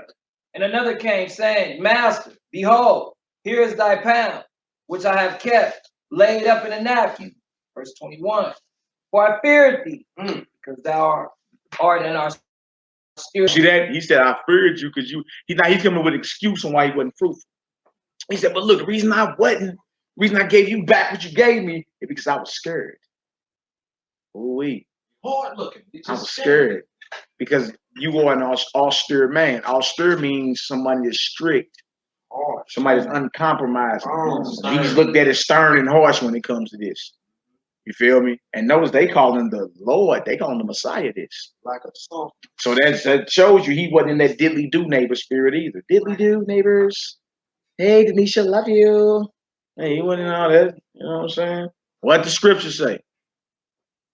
Feel me? Many people get offended. I mean, the prophecy say many was going to be offended at him, though. A rock of offense and stumbling. And if the Messiah was here today, many would still be offended at him, even in Israel. You understand? We fell asleep at the wheel. We too lazy. You feel me? We secret Hebrews for real. You really ain't about this life. Yeah? You an excuse of light. All you do is make excuses. That's all you do. All right? Come on, Hop. Thou takest up that thou layest not down. Yeah. And reapest that thou didst not sow. Yeah. And he said unto him, out of thy own mouth will I judge thee, thou wicked servant. Out of thy own mouth will I judge you, you wicked servant. You see? What you just did was give him an excuse, and now we understand that he ain't hearing no excuses. You need to know that about this king you claim you follow. What do you call lazy? Serve. What do you call lazy secret rules? Wicked servant. Wicked servant. You lazy, he called him wicked. Thou wicked servant. Wicked and slothful. See? So that lets you know he ain't hearing no excuses. You can't be lazy. You gotta get Yeah. on the work. Yeah, there's nothing you can tell him why you fell back and stop doing what he called you to do. He ain't hearing no excuses. No excuse. One thing I did notice is when you declare to take this walk, in your path, he gonna put people and work, assignments for you, you know what I'm saying, to take care of. So there's no way how you can be lazy. You know what I'm saying? Come in contact with people every day. Right. Man, I don't even know how to be lazy, man. Like, it don't even. It don't even make sense, man. I was with the brother Viticus, man. We pulled up and we was down in Memphis. I saw a dude in the graduate thing. I was saying, hey, we gonna pop out on him real quick. We just popped up on and blamed on the whole family. And they accepted the truth. One of the brothers accepted the truth. Viticus like, dang, man, I gotta use people too. Yeah. Me, because it's never a dull moment. Straight up. There's bombs getting dropped every day. Bombs away. We dropped out on hey, congratulations. Y'all, thank you. Well, come here, though. I'm not done. That was the start. Yeah, I got something for you. Yeah. You about to hear something you ain't heard your whole 4 years of life. Never forget. He took my number down. So hopefully the brother called. Same thing. Be with them little jokers. I see any little pack of little jokers in the street. Oh, God. I just seen something coming down there. What's up with you little Hebrews? Yeah. Nothing. Y'all know y'all the chosen people of God, right? I didn't even know my little nephew was amongst He came right out the crowd. I'm like, what up, Unc? I'm like, boy, what you doing? I'm squeezing. What you doing over here, boy? I walked. I'm like, all right, your mama know you over here? Yeah. All right. Hey, put them little jokers on game. Let them know what time it is. He's like, okay. Shalom. Yeah. You hold these little jokers to it. I see a pack of little, them the next rules of the earth. The joker's 12. What? You need to know this now. I didn't hear this. I was 21. You need to know this now. You dig? It's what it is. Come on, Ak, let's get it. Verse 22, middle of verse 22. Yeah. Thou knewest that I was an austere man, taking up that I laid not down, and reaping that I did not sow. Meaning the whole earth is the Most High's. Come on. Wherefore then givest not thou my money into the bank, that at my coming I might have required my own with use. Man, you so lazy. You know, you could have just gave this to one brother, such as this brother right here, this brother right here, or that brother that fell asleep on the post over there. Right. Slip them on. Nehemiah, you feel me? Been sleep. Gave it to one of these bros, right? That I'm talking about that was on fire with it. And that would have been way better for you to give this to somebody who could have did all that work for it, all that work. That'd kind of better for you than somebody that hides his truth, hides the wisdom. You feel me? That'd have been way better for you. But you didn't even do that. You didn't even give it to one person who would have spread it to everybody. You feel me? You kept the truth laid in a napkin. Right here. Come on, Hebrew, let's get it. And he said unto them that stood by, take from him the pound, and give it to him that have 10 pounds. Snatch that away from him. Snatch that truth and that spirit away from him. That's symbolic for death. Get it to somebody that's gonna do something with it. You see? It don't profit us to be stagnant in this. It don't profit us to be stagnant and comfortable, and that we plateau off and then we decrease it. It don't profit you, because you know what the Most High gonna do? Take what you have and give it to somebody else. I've watched it over the years. I watch brothers get an idea and say something and sit on it, and I watch brothers come around years later and get hit with that same idea. And I look over like they gotta be of the Most High, because you've been talking about it, but he did it. Yeah. You see, you lazy, right? You comfortable. Come on, out, let's get it. And they said unto him, Master, he has 10 pounds. They're like, he already got 10 pounds. What do you get more for? That show you feel me? The more fruitful you are, the more you gonna get. Right. If you ain't doing nothing with what he gave you, he gonna take it from you and give it to somebody that's doing the work. Right? It's for the sisters too. The sisters too. The sisters too. You virtuous, you gotta own that. You virtuous, own it. You feel me? Because if you fall asleep on the job and do what you're supposed to do, it's gonna be a crew of sisters come through here. It's gonna be willing to be submissive and obedient by any means necessary, and gonna love it. There's so many young women out here that's lost hope. They need to be just ministered to all the time. Yeah. You see young people walking up down the street, just being disrespectful to each other, just all kind of stuff. Yeah. The way they carry themselves, nobody say nothing. They just be like, oh, look at you. Yeah. And you see that. You see that you're gonna see is that the youngins or the youngsters gonna start outshining the elders who ain't dropped the hammer on the command, who are compromising in it. You're gonna start seeing it. You're like, dang, they straight outshining the elders. You remember all the elders had to die before we went into the promised land. Yep. I do that sometimes to everybody in the work here with me sometimes. I be like, did you listen to your client? I heard you going through, but did you give the word? Yeah. I'm gonna say I just didn't say nothing because I didn't think that it ain't about what you think. You must just get them the script. They're gonna be held accountable for that on judgment. Yeah. Straight up, like if I was on, like, you ain't sitting in my show without getting this work. You can't go nowhere. So now I'm gonna blame on you the whole time. Yeah, that's what Ursha do. Ursha turn on the YouTube video, turn the music on, turn it up. Some of these real agitating. Heard it up Yeah. there. Whatever. Yeah. Fish coast side. I heard him back there. Yeah. It's crazy, man. I done seen, like you said, man, like I only been in this for 6 years, but I've seen a lot in these 6 years. People come into the truth and then boom, they fall off. Or I run into somebody in the street that may know them. Like, dang, they didn't tell you this? Like, what? Man, it better be, you hear my name in the street. All you do is force his beliefs. Yep. That sounds like Judah. You don't get this work. Yeah, man. Real talk. I done ran with brothers, you know, people, brothers that know certain brothers I know that's been around a so-called long time, over 2 decades, man. I'm saying, and had children 20 and stuff now. You dig? I done ran into you and have no clue. No clue. What you about. Like, you ain't even know it. You ain't you're not even representing. You feel me? That means your fire was put out. And the only reason your fire got put out is because you wasn't diligent. You didn't give diligence to make this call in an election sure. I watched it. Ask their parents when they find out the truth. They be like, yeah, you know, they like, yeah, I know why you didn't say nothing. Well, yeah, that's all they see. They one of these. They're one of these napkin bros. Yeah. And a napkin. Yahoo. Grab a door for the bro. And then look at Ass. What up, bro? slime through. Yeah.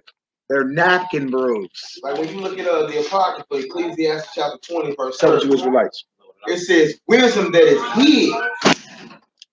Shalom, bro. How you, bro?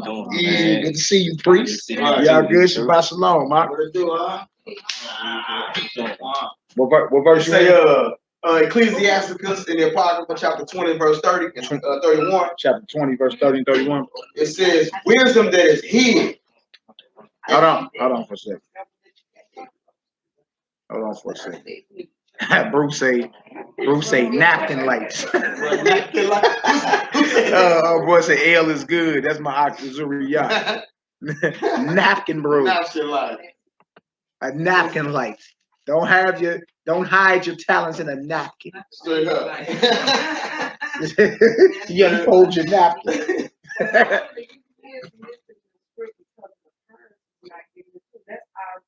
Yeah. Yeah. They will put it on somebody in the street that they give it to them, but sometimes they have knowledge and won't give it to them. Yeah. That's what we're about to read here. They still they wickedness. They know the truth, but saying they wickedness and don't want to give it to the kids, so then the kids will start asking parents like, well, I thought we were supposed to do this. It's Ecclesiasticus, also known as Sirach, chapter 20, verse 30. It says, wisdom that is hid. Yeah. And treasure that is hoarded up or stored up. Right? What profit is in them both? What profit in it? You hiding wisdom and you hiding your riches. It says, what does it profit you? Go ahead. Better is he that hideth his folly. Hideth his foolishness. Than a man that hideth his wisdom. Than a man that hides his truth. You better hide your folly, your foolishness, than hiding this. What profit is it? Shameth on thou. Luke 19, verse 26. Let's get it. For I say unto you, that unto everyone which hath shall be given, and from him that have not, even that he have shall be taken away from him. See, if you ain't being fruitful with this, that spirit gonna get took right off you and given to somebody else. We've seen it. We've seen it. And then the one when the spirit get took up off of, he started acting like Saul with David, trying to kill him. Right. You know what I'm saying? Because you know that the light been put out. Spirit is gone. Right? And all you got to do is stay diligent and obedient, and you would have forever increased in this thing. You feel me? Now you got somebody that's perceived as an elder, Zyquan, jealous of a younger brother because he took the bull by the horns and ran with it. You feel me? And the most I say, well, that's who I'm going to favor. I'm going to increase him. You feel me? I'm going to increase him. I'm going to increase him. All right? You fell asleep at the wheel. You went back to your couch. And it's a warning to these so-called elder broods. You start finding yourself say, hey, what's that one scripture? Or you start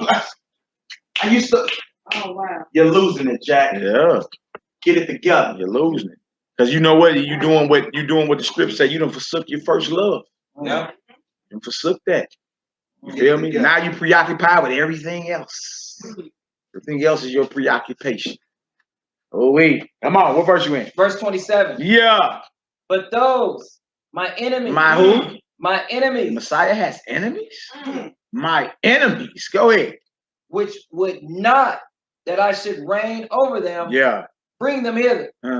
Slay them before me. That's the judgment on being a wicked, slothful servant.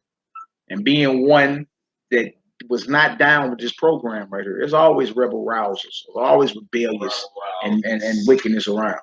You feel me? But being that's around, you must establish the order. Being around, you must establish the order. You feel me? Drop the hammer on this thing. And again, you men got to, we got to take the bull by the horn and be uncompromised. Once we strong, they're like, dang, all these bulls strong. How about we get ourselves together? You don't have no choice.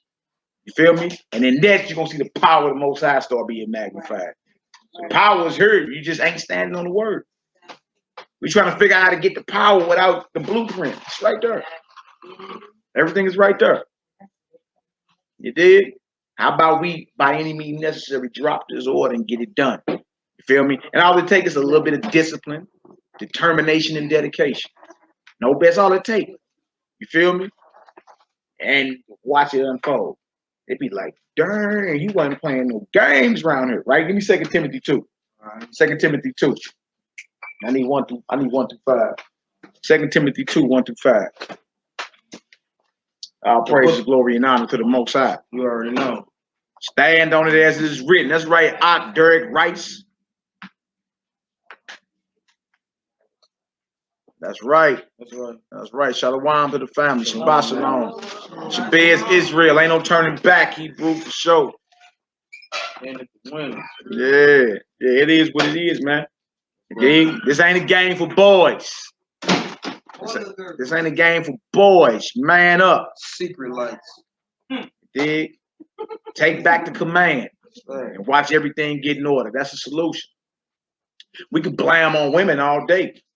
You feel me? But until you check her head, check the situation, then that's gonna continue. It's the men. That's the solution. How long we been yelling, women? These niggas out here soft. Man up. You feel me? Once you drop the hammer, she may get mad a little bit. You know what I'm saying? But after that, she's gonna respect, like, you know what? Yeah, but it's gonna look. Of course, I ain't never knocking that. I'm saying once the man established the order, whatever ain't righteous is gonna get rolled over. You ain't about this life. You gonna get separated. You gonna get rolled over because he ain't going for it. No, dang, he ain't going for it. Well, either I'm down with this or I ain't. Yeah, you have a decision to make. Right. If you down with it or you ain't. But I can't go off just because you on something else. I gotta stay my course. What do we learn from Adam and Eve? Adam should have stood up, checked the whole situation. You know what I'm saying? You got no choice but to get in order then. Bam. Right? Non-compromise. Let's get it out.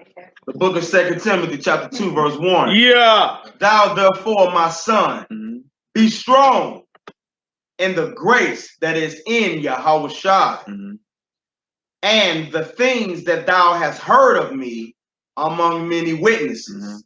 The same commit thou to faithful men. You see that? He told him be strong. He told him to his Timothy, the one he raised in the truth, someone that he was over or responsible for. He told him be strong first, and then he say, what I tell you, what I give to you, commit this to faithful men. We ain't just talking about just some average. No, give it to the faithful men. Those are gonna be faithful in this, right? Come on, Hebrew. Read that verse again. Yeah, come on home. Verse 2 again. And the things that thou hast heard of me among many witnesses, the same commit thou to faithful men. The same commit thou to faithful men. What you heard about me among many witnesses? See, Paul wasn't no secret Israelite. Right. He wasn't no secret believer in the Messiah. Everywhere he spread the word. It's what it is. So what is he like? The same that you've heard of me. Meaning his name ring bells out here. You talking about who? Paul of Tarsus? Oh, yeah, that brother go hard. The same thing you heard of me among many witnesses. Everybody tell you I bang this truth, right? Yeah. That same thing you heard about me, commit to faithful men who can teach others also. In other words, he told them, raise up soldiers out here in these streets, man. And make sure they doing what I charge you with. You see? There's no room to be lazy in this. There's no room. There's no room to be stagnant and fall off. And he told Timothy that commit this thing to faithful men who can teach others. What you heard about me, commit to them. All right, come on now. Commit thou to faithful men. Yeah. Who shall be able to teach others also. See? You got to be able to teach others also. No, you ain't nobody, you ain't just a fair weather Israelite, you know, hands in your pocket, rocking back on your heels, you just heard. Right. Ain't said nothing. Cruise control, bro. Yeah, cruise control. Yeah. That ain't what this about. You see? Because you've been given a charge. And that's why he told them, be strong. All right, come on now. Verse 3. Yeah. Thou therefore endure hardness. Endure what? Endure hardness. Get lazy. Endure hardness. I'm tired. Endure hardness. I don't feel like it. Endure hardness. Endure hardness. That's say endure hardness. That's right. I mean, you got to get through that. You got to get through all the fiery darts and the ups and downs and the slander and the bearing the false witness. You got to get through that. And embrace it. You feel me? I'm falling in love with war almost. Like, dang. Yeah. You know what I'm saying? Get your adrenaline going. Like, dang. You feel me? Like certain people that's in like the Navy SEALs or the Green Berets, like they in the military, but they in special forces, right? Those cats are in love with being soldiers. They love it. You can drop them off in the middle of a bush somewhere, go holler in about a week, they overthrew a country. For real. They love it. They love every bit of it. Like, you feel me? We got our plans together. You know, had the snipers up there, got the bomb squad. We love this. They love it so much they come home and get depressed. Yeah. Yeah. You come home to where it's peace and you depressed. Like, you feel me? These are families and everything. Yeah. And now, is he a soldier? You understand? Look, you like that for a physical kingdom in a carnal realm. You can't be like that even harder for the Most High. You see? You got to be strong. You got to endure hardness out here as a good soldier. Come on now. Thou therefore endure hardness. Yeah. As a good soldier of Yahushua. That's right. No man that warreth entangled himself with the affairs of this life. You see that? No man is involved in the war that we in. He can care less about the affairs of this life. Meaning, I'm not arguing over Cardi B and whoever that heifer she battling. I care less. Like y'all straight getting people getting in fist fights over Kanye West and his little statements on slavery. I'm like, man, I don't care what he said. And on top of that, y'all pay more attention to the words of the Messiah. We be way better off as a people. Why is y'all tripping off what he said, whether it's true or not? Why everybody arguing over the affairs of this life? If you was really in this war, you wouldn't even be getting entangled in that. You'd be like, whatever. So what? What that script say? Come on, Doc. No man that warreth entangled himself with the affairs of this life. Yeah. That he may please him. Come on. Who have chosen him to be a soldier. Did you see that? Did you may please him who have chosen you to be a soldier? You've been chosen to be a soldier. You in a spiritual war, right? Right? Well, soldiers fight wars. That you may please him, the Most High, who have chosen you to be a soldier. You can't please him if you entangled with the affairs of this life. Arguing over Atlanta housewives and you know what I'm saying? Like it don't work. Darkness can't dwell with light. You got to figure out what war you in and whose side you on. You see? Come on now. Verse 5. Yeah. And if a man also strive for mastery. Mastery is like any type of game. Everybody into the playoffs now with basketball. Right? That's a mastery. It's like a game. If you was competing in a game, come on. Yet is he not crowned, except he strive lawful. You're not crowned unless you play by the rules. Even on this round, you got to play by the rules to receive the Vince Lombardi Trophy in football, or that NBA trophy for the finals. You got to play by the rules. You see, to receive a crown on this side, how much more in the kingdom to come? Notice you got to strive lawfully. Dang. All that's going on. All this is in the Bible. You just fell asleep.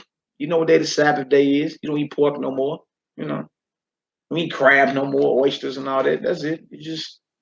That's it. That's where the bus stops with you. Get your basics and elevate. Feel me? You gonna be off in the stratosphere somewhere getting this. High off the spirit. Representing Melchizedek order. Stand in your own lane. Yeah, yeah. As we went over earlier, this comes with certain character traits. You feel me? Commandments and the belief in who you are is the basic foundation. Straight up. Now you got to elevate. And if you ain't elevating, you're dead. We read that earlier. You ain't elevating, you're dead. And what he tell the slothful servant that was this right here? What did he tell him? Out of your own mouth, I'm gonna judge you, you wicked servant. Then he told him, but those my enemies that didn't want me to rule, bring them right here and slay them. That's gonna be the order given from the king to his faithful servants by anybody that's slothful. Anybody that's wicked ain't down with the program. Jesus said that. Yes. You almost believe that couldn't be in the Bible. But you should read this and know, okay, well, he's holding us to a high standard then. Yeah. This should make you afraid. This should make you more encouraged. Like, let me try my best, my very all to get this right. It's like you were saying though, like when you get into this walk, especially when you calling after the order of Melchizedek.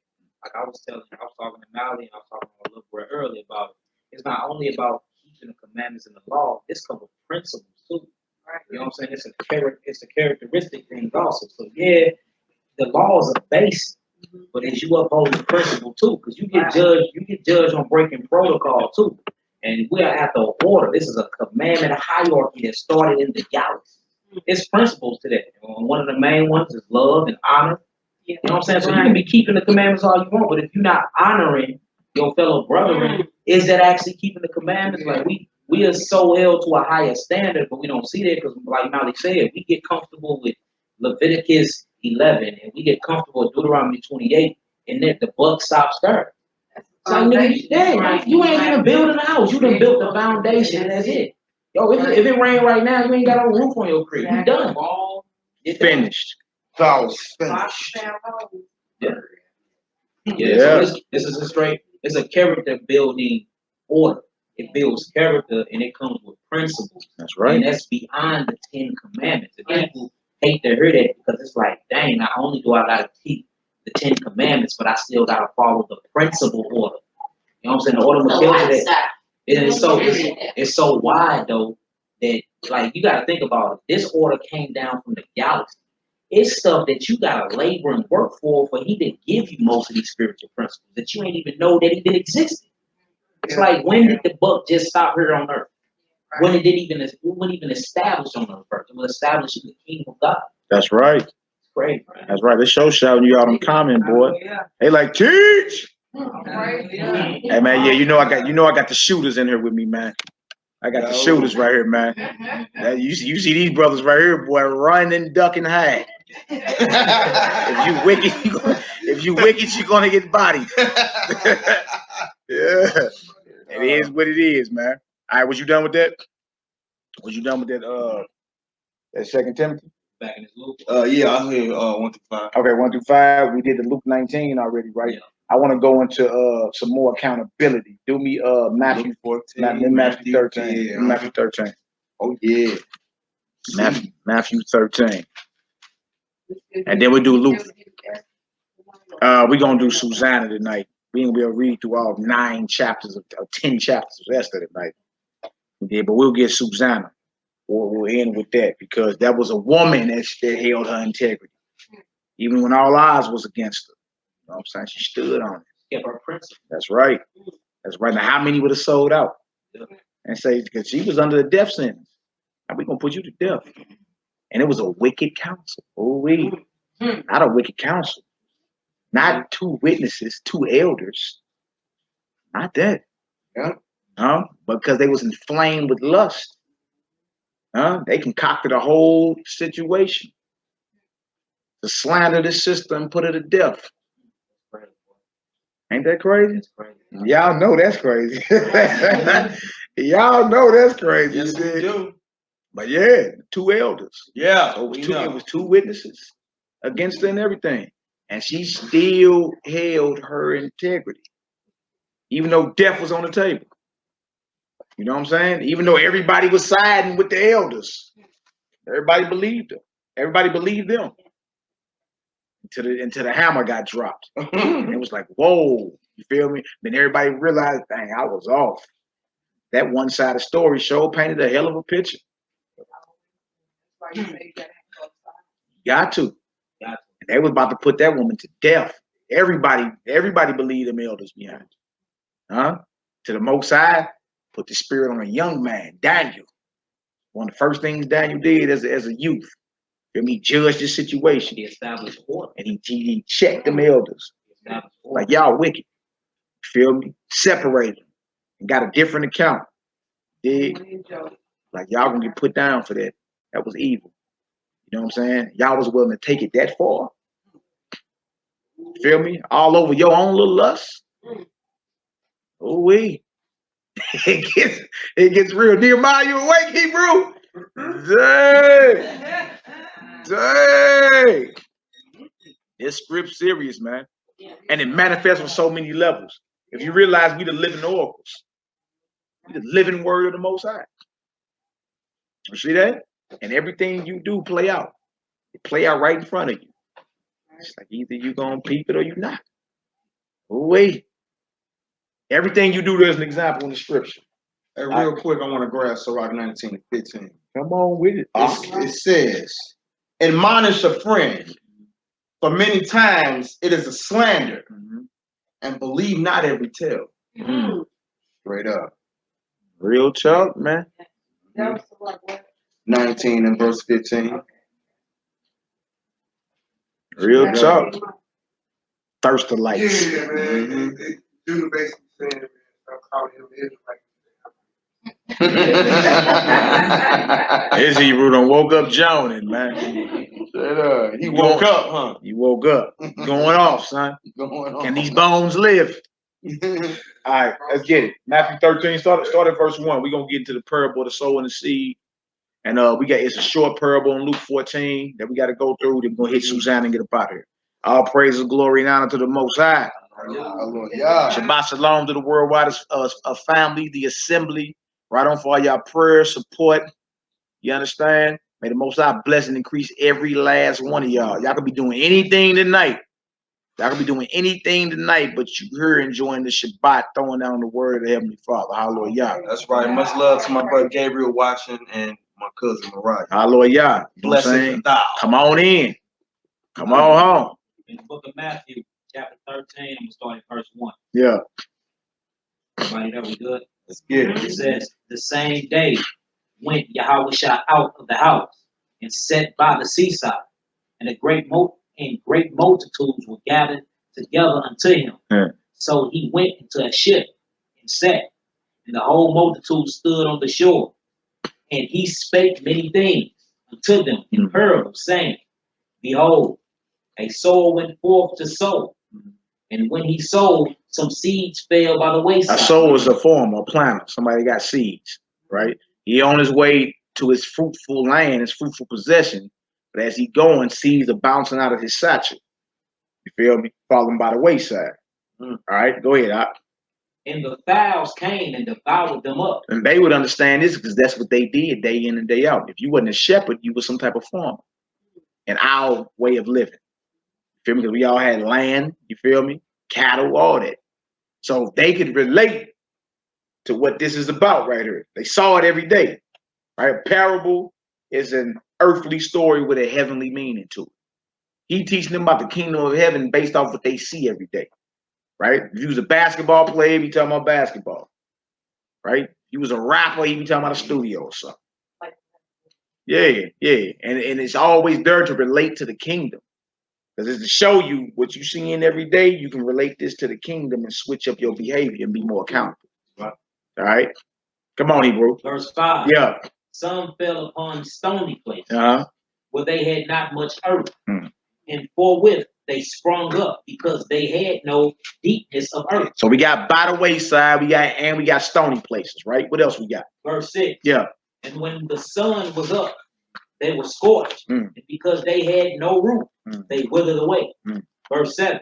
And some fell among thorns, and the thorns sprung up and choked them. But others fell unto good ground and brought forth fruit, some 100-fold, some 60-fold, some 30-fold. Who have ears to hear, let them hear. You see that? You got to know, but look, everybody has a physical ear, right? But everybody can't receive this spiritual understanding. Everybody can't hear the song. That's right.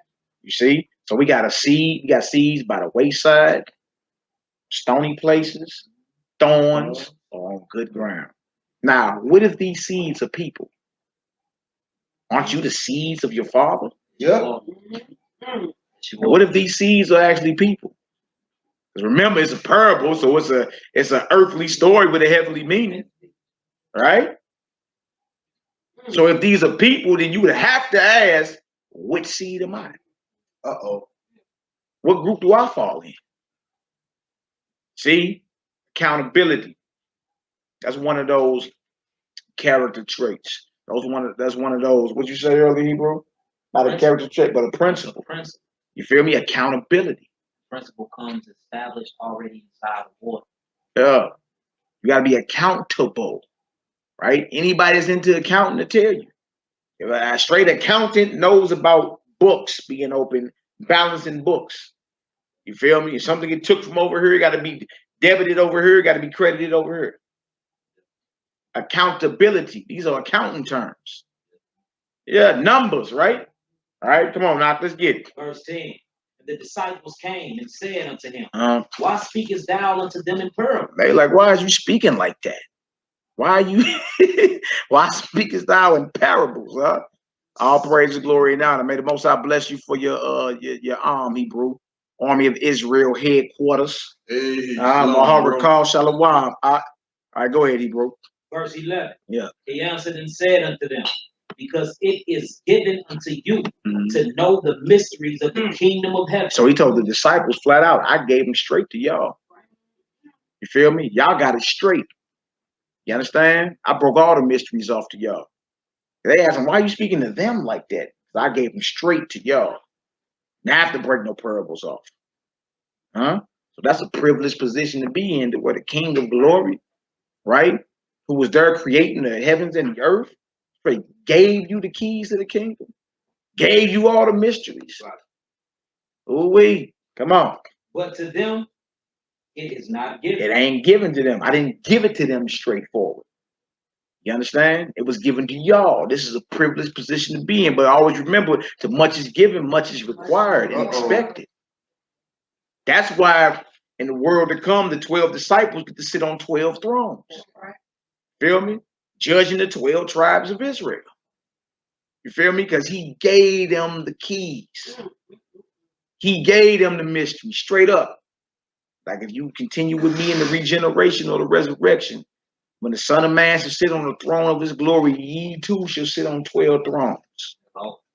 Judging the 12 tribes of Israel. Oh, right? So Peter and them couldn't take this like it was just some booty poop movement. Like, you know. I mean, he even told Timothy, commit this thing to faithful men who can teach others. So you got to take this thing serious. Right? You got the keys to the kingdom of heaven and it's looked at like it's nothing. Right? You got brothers who have dedicated their lives to this. And they looked at it as nothing. Like you turn your nose up at them and everything. You know what I'm saying? Brothers broke. Yeah, all right, whatever. You dig? But that brother got the keys. Huh? In the end, it's checkmate.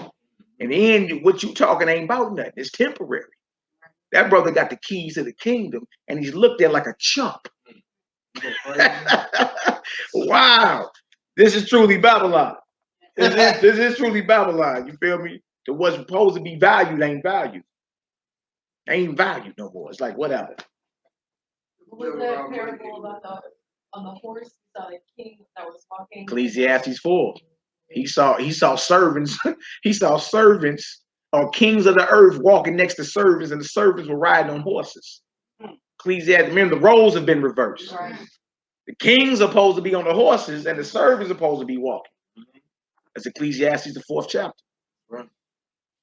Man, serious. Come on, Knock, what you got? Verse 12. Yeah. For whosoever hath, to him shall be given, and he shall have more abundance. But whosoever have not, from him shall be taken away even that he had. We read that earlier. A totally different parable. Read the same thing. Like if you ain't doing nothing with this, the Most High take it from you and give it to somebody who's gonna do something. Now, once again, we've witnessed that over the years. Whether you're on YouTube looking at certain brothers or within your own person, you don't witness the spirit get took off, brothers. You feel me? They scared to even throw up a photo or shalom. Now, what's up? You see him in the store, shalom, brother. They be looking at you like, don't be getting too loud. Now you're gonna embarrass me. Like, yeah, all right. You're gonna embarrass me. You're gonna embarrass me. You know what I'm saying? The lights. My people don't know about this. Come on, Rock, let's get it. Yeah. Therefore, speak I to them in parables, because they see not, and hearing they hear not. Yeah. Neither do they understand. Come on. And in them is fulfilled the prophecy of Isaiah, which said, by hearing ye shall hear, and shall not understand. Yeah, Isaiah the 6th chapter. It's Isaiah the 6th chapter. Come on, Hebrew. And seeing ye shall see, and shall not perceive. Yeah. For this people's heart is wax gross. You see that? So your heaven, your mind. If we just looking at the layout of the body, your mind will be heavy. Yeah. Your mind is wax gross. That's what heart means in the Bible. It means your mind. Out of the heart proceedeth evil thoughts. You think with this.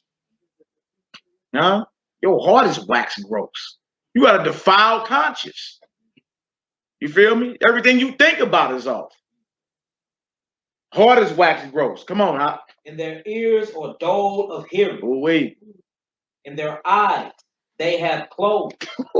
Least at any time they should see with their eyes, and hear with their ears, and should understand with their hearts, and should be converted. It should be. So that show you Israelites can be converted. That was a doctrine going around talking about the converse of just the other nations. And what is this right here? You feel me? If an Israelite is gone off in his understanding, then he has to be converted into the truth. Paul had to be converted into the true doctrine of the Messiah. You see that?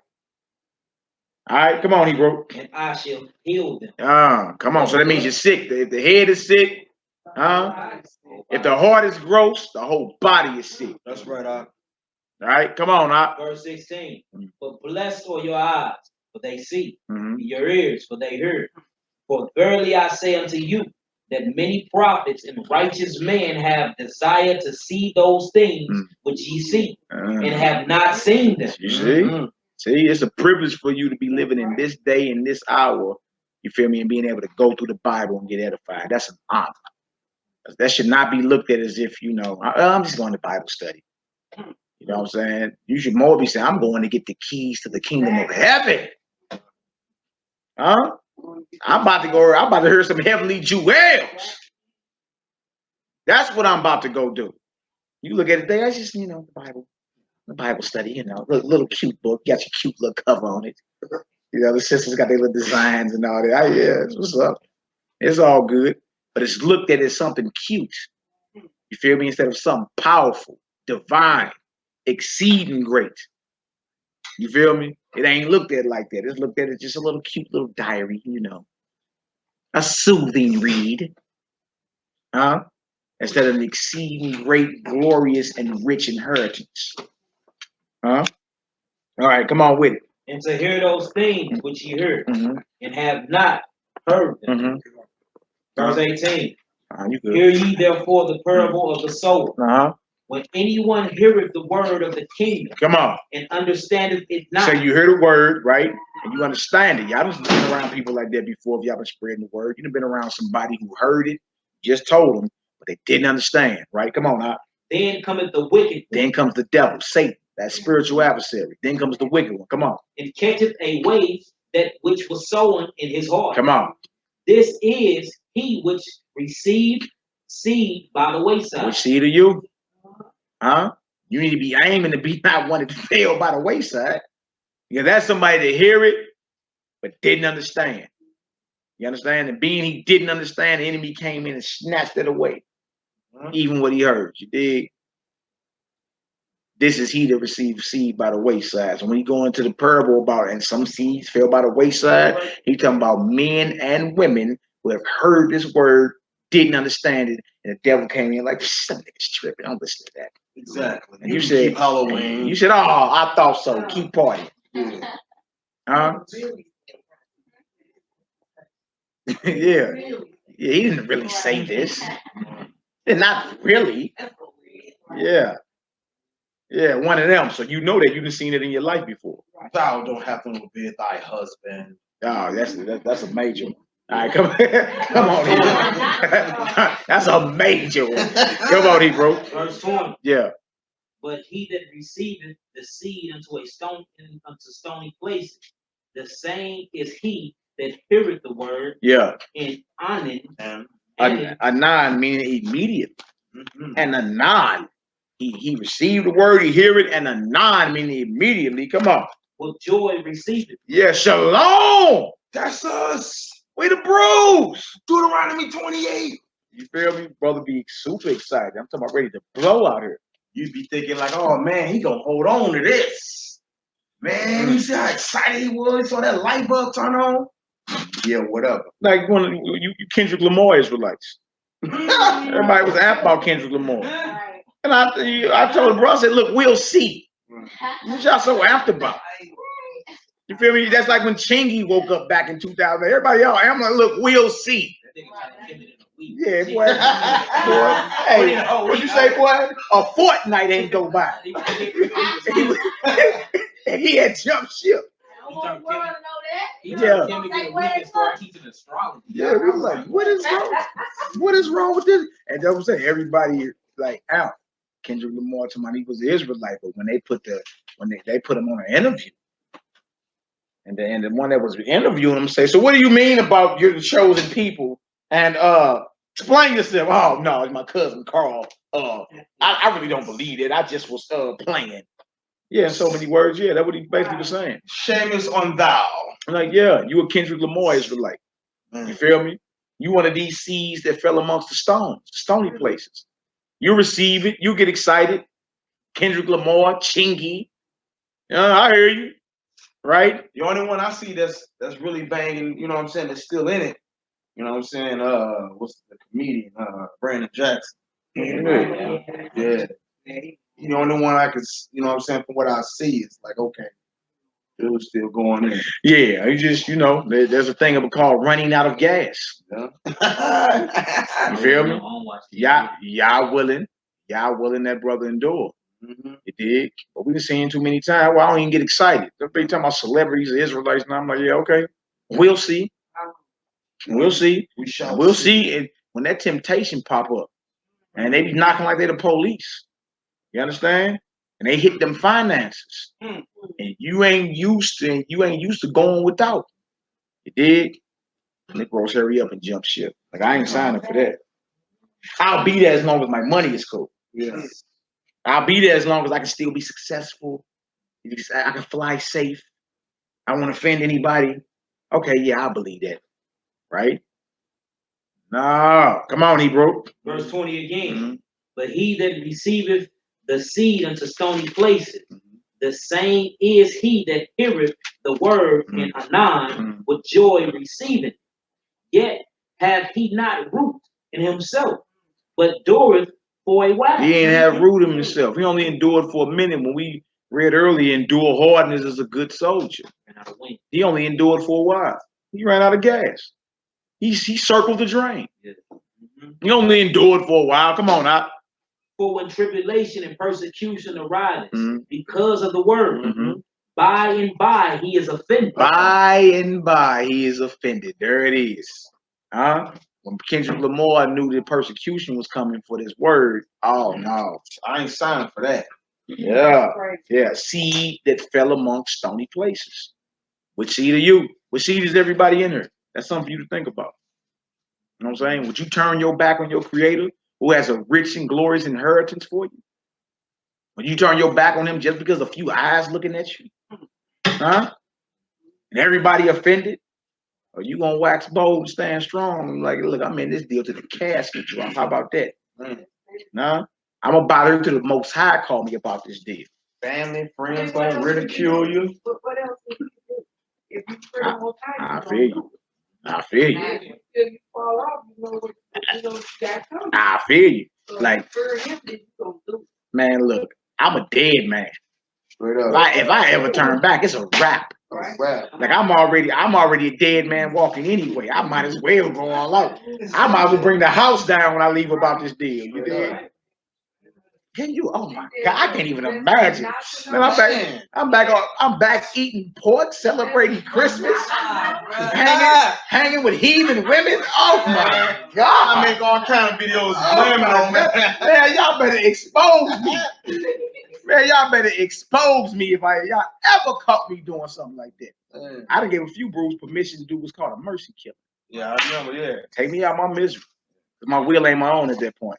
You feel me? I'm finished anyway. If I was to turn back, I'm finished. You feel me? I already gave a few bros permission. It's called a mercy killing. Put me down. If you ever catch me going off. Yeah, put me. I'm talking about, to turn my back on the Most High. Like that one Negro, Drawback Jacob. He turned his back on the Most High. I was just telling my cousin Mariah, man, listening up. Hey, look, there you go. I got the email. Sister sent me the email, the response that he finally responded. He do not believe in the God of Israel at all, no more. I'll let some of y'all read. Yeah. Yeah. Yeah, he got a book called The Aquaponics God. Yeah. I was just telling my cousin Mariah this. Man, this Negro has a commercial on YouTube. Yeah. Yeah. Yeah, you going down. You're finished. Teaching how to grow grass on water. No more. And again, this ain't even hearsay. Like I got it. Look, there was a lot of people responding, trying to get him to respond. Like, man, where you at? What happened to you? A lot of people came to the truth off your videos. Feel me? Had a major following out here, man. So, you dig? And the sister. Would you say he was the one that gave it off? You know what I'm saying? To somebody else to do something with it? You know Yeah. He could have been used just for that. But he himself finished. I'm gonna let y'all read. I'm gonna let y'all up here read the email that I got. It's a sister, it's a beloved email down in Florida, and she heard me speaking about it one day. And certain people was mad, like, man, you don't know. I'm like, look, he fell off. For that 1 + 1 is 2. He fell off. I don't need a whole bunch of witnesses. I know what it is. She heard me talking about it and emailed me his response. I'll let you read it. I read it, man. I let the brew read it. Like a long response. He do not believe in the God of Israel, nor do he even want to be down with that no more. He said, please don't contact me no more. Yeah. Hey, real quick, Matthew 10:32. It says, whosoever therefore shall confess me before men, him will I confess also before my Father which is in heaven. But whosoever shall deny me, whosoever shall deny me before men, him will I also deny before my Father which is in heaven. Y'all see that? I don't know. Yeah. Who are you? You feel me? And the Most High so strategic how he move. He can just put the spirit on you to wake up whoever he need to wake up. He was a pawn in his game. Yeah. And look, back. Hey, look, that should make everybody here fear. Yep. Just how you know that ain't you. It take you in the last minute to fall off. I mean, because Pharaoh didn't have no what he said, I'm going hard. I'm going to do that. That's the God you deal with. So pray that the Most High allow them to continue, that you can continue to do this. It's a privilege. That means the Most High will give you over to a loser. He give you over to a loser. Yeah. Chasing your tail your whole life. Mm-hmm. Talked about that in Jubilees chapter 15. Done. You saw in Ishmael. He caused them to be, put on different spirits. Purpose. Yeah. He led Yeah. Like, look, the scriptures say the Most High is a man of war. But what do you think that involves? Geometry. Yeah. And we playing chess here? Yeah. Yeah. Yeah. Hey, straight up. That's who you dealing with. You dealing with the Most High power of all powers. You dig? You say what else? It's just it's so serious. No, it's not. Yeah. It's not. It ain't a joke about it. It ain't. Look, your ass can be in the middle of wickedness and be you right. In the middle of wickedness and you're convinced that you are right. I pray he never give me a spirit like that. Me too, man. Ever. Like that scares me. Yeah. Feel me? I've seen powerful men. You feel me? Spirit get took right up off of me. You be like, man, what in the? But that should make you be like, let me make sure I'm diligent. Let me make sure I'm sincere. Yeah. King, he took the kingdom from him, made him go out in the wilderness. Never. Yeah, gave him the mind of a beast. Yeah. Made him eat grass for 7 years. Solomon had all that wisdom. Exactly. Failed. Failed. All that wisdom failed. Woo. To some To minute though. Huh? Some minute. I mean, like if you go through all the kings, David, all the wisdom he had, failed with what? The sword never depart because something he did. Like we see the illusions, but the Most High always send a warning shot first. Yeah. You're like, look, nigga, I'm gonna give you what you asked for. I will give you what you asked for. Yep. And then if we actually deep, like the first temptation was external. It happened in the garden. Satan slithered his ass up in there and tempted Eve. Now all your temptation come from within inside this wicked mindset of ours. So the temptation now is internal. It started off external. Now everything comes from your own lust, own desires. And we just give over to it. That's crazy, man. It really makes you, like Nolly said, it really makes you sit back and check yourself. Better. You better. You could be a laughing stock tomorrow. This is what I've been realizing. The best way to stay in pocket is to realize principles is what makes commandments. Principles make commandments. If I honor you, that means I ain't gonna disrespect you. If I love you, I'm not gonna take your wife. So it's principles. Once you establish principles and you keep the principles, you automatically keeping the commandments. And that's what the Melchizedek order is all about. It starts in the mind first. See, that Aaron law, it was all physical, and you was able to cheat with mindset. You can get your ass about it by technicality. That's right. Now there's no technicality. It's all in the mind. So if you keep principles, just basic principles and established principles, you will stay in check and you automatically keep the commandments. That's why he's talking about the fruits of spirit. You keep these, you in pocket. With this, there is no law of sin. You already established off of these 9 principles. And that's that Melchizedek order that we always talking about. And that's how I live my life, off the principle. You know what I'm saying? You broke principle, meaning you will break a law. I can't even rock with you like that. Straight up. That's what it is. Straight up. And real quick, I just want to grab something real quick. Go ahead and grab it. 1 Samuel 16. 1 Samuel 16 and verse 13 and 14. It says, Then Samuel took the horn of oil and anointed him in the midst of his brethren. And the Spirit of the Lord came upon David from that day forward. So Samuel rose up and went to Ramah. But the Spirit of the Lord departed from Saul. Yeah. And an evil spirit from the Lord, From the devil. from the Lord, From the Lord. troubled him. You see that? Who you dealing with? Do Ezekiel 14 for me. He'll take that spirit up off you. Straight up. Ezekiel 14. Look, that's needed so you know who you dealing with. You gonna approach him in a silly mindset like you was dealing with the tooth fairy. Like, boy, you know the Most High straight deceive you. Your history strength send a strong delusion because you constantly in a rebellious mindset. It's scary and it's sickly to know that there's people, a lot of people that's walking around that don't believe. Hey, like, look, y'all. You got the fake ones that believe and they pretend they do what they really don't. Hey, look, we're reading the script to the movie that we live in, right? Yes. And in every movie, you got good characters and bad characters. The Most High done cast the roles already. You feel me? It's what it is. You know, you look at that like, dang, like, so you trip off, you know what? Let me take this walk serious. Because the Most High decided to cast you into the role you in right now. You understand? You're actually reading the script to the movie that you're living. You know what I'm saying? It's good characters and bad characters. What you gonna do? Some won't make the director's cut. What you gonna do? Do me Ezekiel 14 real quick. 9. Verse. Verse 9. Start Hold on. What verse you in over there? I'm on 22. We going down to 24, I think it Yeah, is. we got here 2 more verses. Yeah. Ezekiel 14, verse 9. Mm-hmm. And if the prophet deceive, I'm sorry, and if the prophet be deceived, when he have spoken a thing, as the Lord have deceived that prophet. You see?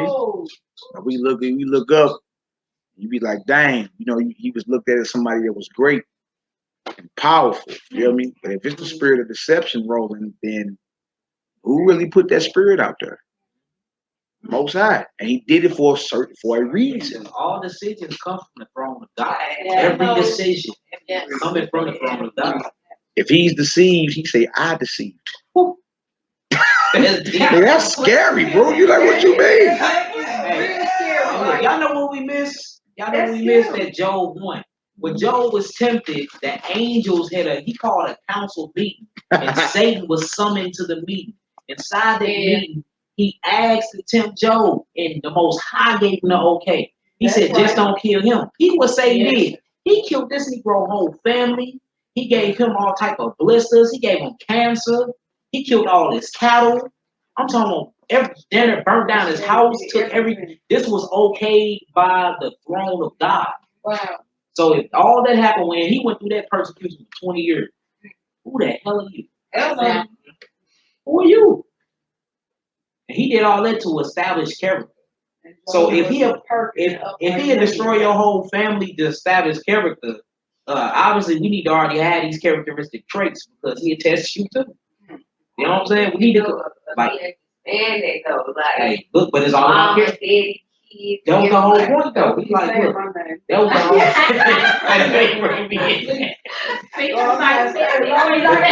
was the whole point though. Like he knew Job Hart though. He knew Job Hart. He knew Job was gonna break principles and commandments. He knew like, look, he ain't going. He said he ain't going so much. You can kill his whole family, take his cattle, give him boars, give him cancer. He had gangrene, all kinds. Man, look, he hit Job top. And at the end, his heart endured. Like, look, who down here got that though? Like, who have that hurt? And that's what Molly talking about. Who got that? Yeah. Because you need that very principle in faith to get the kingdom of God. That's man, that straight start putting everybody on the cut. Right. like everybody should look at themselves as being on the cut list. Make them be even sharper, making sure they check themselves daily. Exactly. How much like it's so scary. Yeah. For what you say? For less. For less. Yeah. I done seen niggas drop out of the truth that they couldn't pay their rent. Tell me about it. Yeah. He done killed Joe. He didn't kill Joe's family. He done gave him sickness, his cattle. I done seen people drop out because they want it. I done seen people compromise because they want it. Or because they children. You know what I'm saying? Like, it's too late in this hour to have that type of mindset. Right. Too late in the hour. You ought to choose up. Like, why ain't nobody choosing? Everybody want to fence travel. Choose up. Is you down with this or are you not? And if you ain't, then why the hell are you hurt? Get out the way. That's all I'm saying. No weak Hebrews around me. Who you at, You gotta have honor and integrity. You did Ezekiel 14:9. Yep. You read 9 through. I wanted to go to read 9 through 11. He stopped at verse 9. Yeah, I got you. Yeah, read verse 9 through 11. It says, and I will stretch out my hand upon him, and I will destroy him from the midst of my people Israel. Read it from the top again for me. Verse 9 again. And if the prophet be deceived when he have spoken a thing, I, the Lord, have deceived that prophet. That's serious. And I will stretch out my hand upon him and will destroy him from the midst of my people Israel. And they shall bear the punishment of their iniquity. The punishment of the prophet shall be even as the punishment of him that seeketh unto him. So you see, again, attitude reflect leadership. You dig? He like, look, if I deceive a prophet, I deceive them for the purpose of destroying them, and his punishment gonna be the same as those that's following. You see, that's why that's serious, man. That's why he say, make sure you not deceived, right? Make sure you sincere. Make sure you stand up in this thing, man. You feel me? If you deceive, he'll send a spirit to deceive you, to destroy you. And then anybody following you, same thing coming. Is that what you mean? They make your election? Yeah, that's exactly what he means. Make your call and election sure. Why? Because, hey, look, because then as we read, he said, because if these things be in you, you shall never fall. Right? Hey, y'all remember the movie in the Matrix, right? When Neo was running down the hallway and he controlled the program, and he kept making the hallway longer and longer. It's like he never reached the door. I ain't think Yeah. Look, you still ain't seen the Matrix, TTO. What's going on? We gotta have a movie night. Watch all 3 Matrix. She never seen it, bro? She still ain't seen it. But think about that though. You run into the finish line, but it never seemed to be there. That's a nigga spinning his wheels, playing around with the truth. Y'all chasing his tail. You never get it. And notice yourself is the enemy, but you thinking your tail is somebody else. Chasing you. Hey, man, that's an illusion. Right. That's an illusion. I don't want no parts of that. No parts of that. Verse 11. That the house of Israel may go no more astray from me, neither be polluted anymore with all their transgressions. Yeah. But that they may be my people. And baby, be my people. So it got to be a separation between the righteous and the wicked, of those that is in the truth and those that's deceived. And the Most High, like, look, if you off, you getting hit. You feel me? And he put that spirit out there for a reason. It's because rebellion goes on, and nobody's checking. That's why I keep banging on the men. You feel me? Because in the end, if we the leaders, you dig, and ain't nothing getting checked, it's gonna be a sore punishment, man. Like, it's gonna be a major punishment. All this happened on your watch. It's happening on your watch. It's happening on your watch. Your watch. It's happening on my watch. You ain't do nothing. You didn't say nothing. You ain't do nothing. Oh wait. Off with your head. Oh wait. Y'all don't do it the women supposed to do. That's why she got to be right. Yeah, but look, and this like, look, we know we in the last days too. Right? We already know he said an exceeding great army about to stand up. Ezekiel 37. That's why I keep again. Look, there is no ducking it. These men got to take the bull by the horns. You feel me? We in the army of the Most High. There's no ducking it. You men got to stand back up. You've been called. But my woman's going to be mad. Yeah. What you say? Be great. We're ready for it. Yeah. He said, and I may be their God, and I may be their God, saith the Lord God. All right, give me Job 12:16. Real quick, just real quick, y'all. The book of Job, chapter 12, 16th verse. Yeah, yes, sir. Yes, sir. With him is strength and wisdom. The deceived and the deceiver are his. You hear what he said? The deceived and the deceiver are his. Real talk. Let's get back to that Matthew. Let's get back to that Matthew. Finish off that parable about the seeds. Got a short one in Luke, and we finishing with that story of Susanna. I'm in Matthew 13 again, family. Matthew 13, I'm sorry, 22. He also that received the seed among the thorns is he that heareth the word in the care of this world, in the deceitfulness of riches, choke the word, and he becometh unfruitful. Yeah, you see, this is he that fell amongst thorns. The cares of this life, your bills, and the deceitfulness of riches. I got to get that bag. Shorty don't eat books, B. I'm back to the money. You feel me? And that holds precedence over this truth. Yeah. That holds precedence over this truth. You see? And it said that chokes the word out of you. Why? Because if the word is not number one priority on your mind, but getting money and catching up with the world is, you feel me? You're naturally not gonna be fruitful. Try to work 40 hours a week for the white man to be a priest. I tried. It did not work. No. You gotta go and business for yourself or something. You spending 40 hours working and making somebody else rich, and then you sleeping when you get off. You go to sleep reading 2 verses. You don't even get through your whole verse. A lot of people have an issue. Yeah. And that's if you got a set schedule. Don't have a set schedule. A lot of people have an issue. Yeah. I mean, that's how the system is designed now, just to keep you so busy that you just 18 to take you 23. away from all that. Yeah. If you don't own land, you don't always have to pay rent. They keep you busy, right? Busy, being under Satan's yoke. Busy. Straight up. Verse 23. I like Let that. me finish this off real quick. Verse 23, right? Being on the same joke. I like that. Busy. I'm taking that. Being under Satan's yoke. Verse 23. But he that receiveth seed unto the good ground is he that heareth the word and understandeth it, which also beareth fruit and bringeth forth some 100-fold, some 60, some 30. You see that? So which seed are you? Right? You either by the wayside, among stony places, thorns, or you're going to land on that good ground. And then it's the same thing. You're going to be fruitful.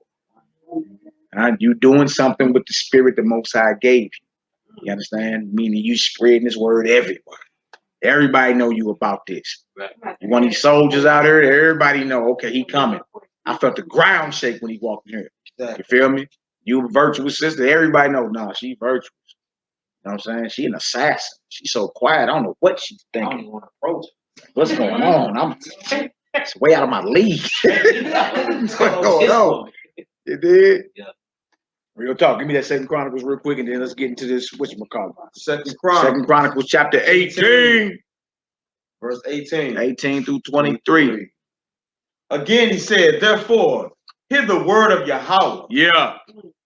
I saw the master sitting upon his throne, and all the host of heaven standing on his right hand. This is a prophet. He saw the vision of the Most High's throne. And on his left. And the Most High said, who shall entice Ahab, king of Israel, that he may go up and fall at Ramoth-Gilead? You see that? The Most High is sitting on his throne, and all the angels, the host, the army of heaven is around him, on his right hand and on his left hand. Most High asked, who is going to go persuade Ahab, the king of Israel, to go to war? So when he get up there, he die, fall. Most High asked this from where he at in the spiritual realm. He asking his army in the heavens, which one of y'all gonna put it? Which one of y'all gonna go into his mind and make him go to war? So he go up there and die. Because the Most High already decreed he gotta die because he been evil. And remember, this is Ahab. This is Jezebel's husband. This is the most weakest. 2 Chronicles chapter 18, verse 18 through 23. Mr. Noodleback. That started that verse again. Everybody, make sure everybody there. 2 Chronicles chapter 18. They're like, hold on, where you at again? Let me Noodleback, read yeah. this for myself. Let me highlight this. And remember that 4th Ezra, the first Ezra, the 4th chapter. It tell you, many that have run out of their wits for women and become servants for their sake. You know, ooh, boo boo, right? For the sake of the woman's feelings. And it said, many have also perished. Many have died. And have erred. Oh, man. And sinned for women. That's real. And got examples. Got examples. All Solomon was the main one. Yeah. Solomon, Main one. Samson. Oh, but the list goes on. That's what we do all night. But it's what you've been talking about. It's what you've been talking about for months, though. If the black man don't stand up and establish the order of Melchizedek and keep the principles, hey, it's gonna be ruled by wicked women. Take this nation down. They're gonna take it down. That's scripture, though. We act like we don't read the Isaiah 3. We don't read the Sirach 25. That's right. I'll bring it up. We act like we're not reading Proverbs 16. We ain't reading the Proverbs 31 to show you the flip side. Like, why is we talk about everything, want to point the finger at all the men, which is their fault anyway, because they chose to stand up, stand down, and be weak. But look, what about all these scriptures? We have to go through all of these. Why we don't go through this? We only go through who broke, who ain't got a job. Hell, Paul ain't have a job. He was pitching tents and making tents. Like once you really get down to the basics of things, it is all about compromise, and people are willing to duck scripture to stay in this fucking matrix. You ducking scripture to stay comfortable in some shit that's perishing. And I'm not willing out. to do that. I'm not willing to do it. No, That's not. just like the character in the matrix. Exactly. So if I'm gonna be slandered, or if I'm gonna be made to look like the bad guy, if I'm gonna hallelujah. Hallelujah. Because at the end of the day, I don't have to answer to man. I gotta answer to who? God. And that's counted as a blessing to you. Yeah, you see what I'm saying? All right. Right. Well. Yeah, they all can be mad at me. Better them than the Lord after me. That's right. Shout out to the sons of light. Better them than the Most High after me. Right. You feel me? Let them all be mad. So what, man? Yeah. He said, in his good graces I'd rather be. Yeah. I don't care, they can be mad at me. Yeah. Better than the Lord after me. Yeah. Fear of the Lord keep you sanity. Yeah. All good. That's right. All right, so look, where you at? Second Chronicles 18:18 again. Let's get it. Again he said, therefore hear the word of the Most High. I saw the Lord sitting upon his throne, and all the hosts of heaven standing on his right hand and on his left. And the Lord said, who shall entice Ahab, king of Israel, that he may go up and fall at Ramoth de Gilead? And one spoke, saying after this manner, and another saying after that manner. Now they're conversing amongst each other. The host of heaven, the angels. Most I ask who gonna do it, they all like, I'll go do it. No, I'm gonna do it. Who gonna do it? Huh? Go ahead, Hebrew. Then there came out a spirit and stood before Yahweh and said, I will entice him. I'll go entice, or I will persuade him. Huh? Everything is inspiration, whether it's righteous or wicked. You get inspired to do something. We're spiritual beings. We influenced by unseen forces all the time. This gives you a doorway right into it. Like, dang, that actually straight up happened. Now, the Most High do this all the time. This happens all the time. I brought up Job earlier. You feel me? That happens every day. It happens every day. We read the scriptures it be our favorite scriptures. We don't slow down and read. You like, what? Satan got a kingdom? Like, what? We miss it. We be reading too fast. You start slowing down and look up these words, you will see it is a cosmic conflict. We've been at war since you've been born. You don't need seeing, you didn't know it's war outside. That's right, huh? Man. So he said what he was gonna do. What he say? It says, then came out a wicked spirit and stood before the Lord and said, I will entice him. So the Most High got control. He controls all the spirits. The Most High control. Right. Didn't Satan have to go holler at the Most High to get permission to get at Job? He did. He ain't just a loose cannon doing what he want to do. He's the tempter. Write down Isaiah 45:7. Let you know how the Lord do all these things. He creates peace, evil. Right. I wound, I kill, I bring down to the grave, and I raise up. That's Deuteronomy 32 and 39. Write that down. First Samuel 2 and 6. Most High is a man of war. Yeah, Lord is a man of war. Exodus 15 and 3. Huh? Deuteronomy 32 and verse 39. Yeah, 39. First Samuel 2 and 6. Same thing. Isaiah 45 and 7. Dang, that make niggas get on their A game. Yeah. So the wicked spirit came out and said, verse 18 again, I'll hit his head. I'll do it. Then there came out a wicked spirit and stood before Yahweh and said, I will entice him. And the Lord said unto him, wherewith? How are you going to entice him? And he said, I will go out and be a lying spirit. What kind of spirit? A lying spirit. Or a strong delusion. In the mouth of all his prophets. You see that? The same thing is in 2 Thessalonians 2, 9 through 13. Yeah, because he had false prophets around him. He had real prophets that were telling him the truth. And he's like, shut up, we don't want to hear that.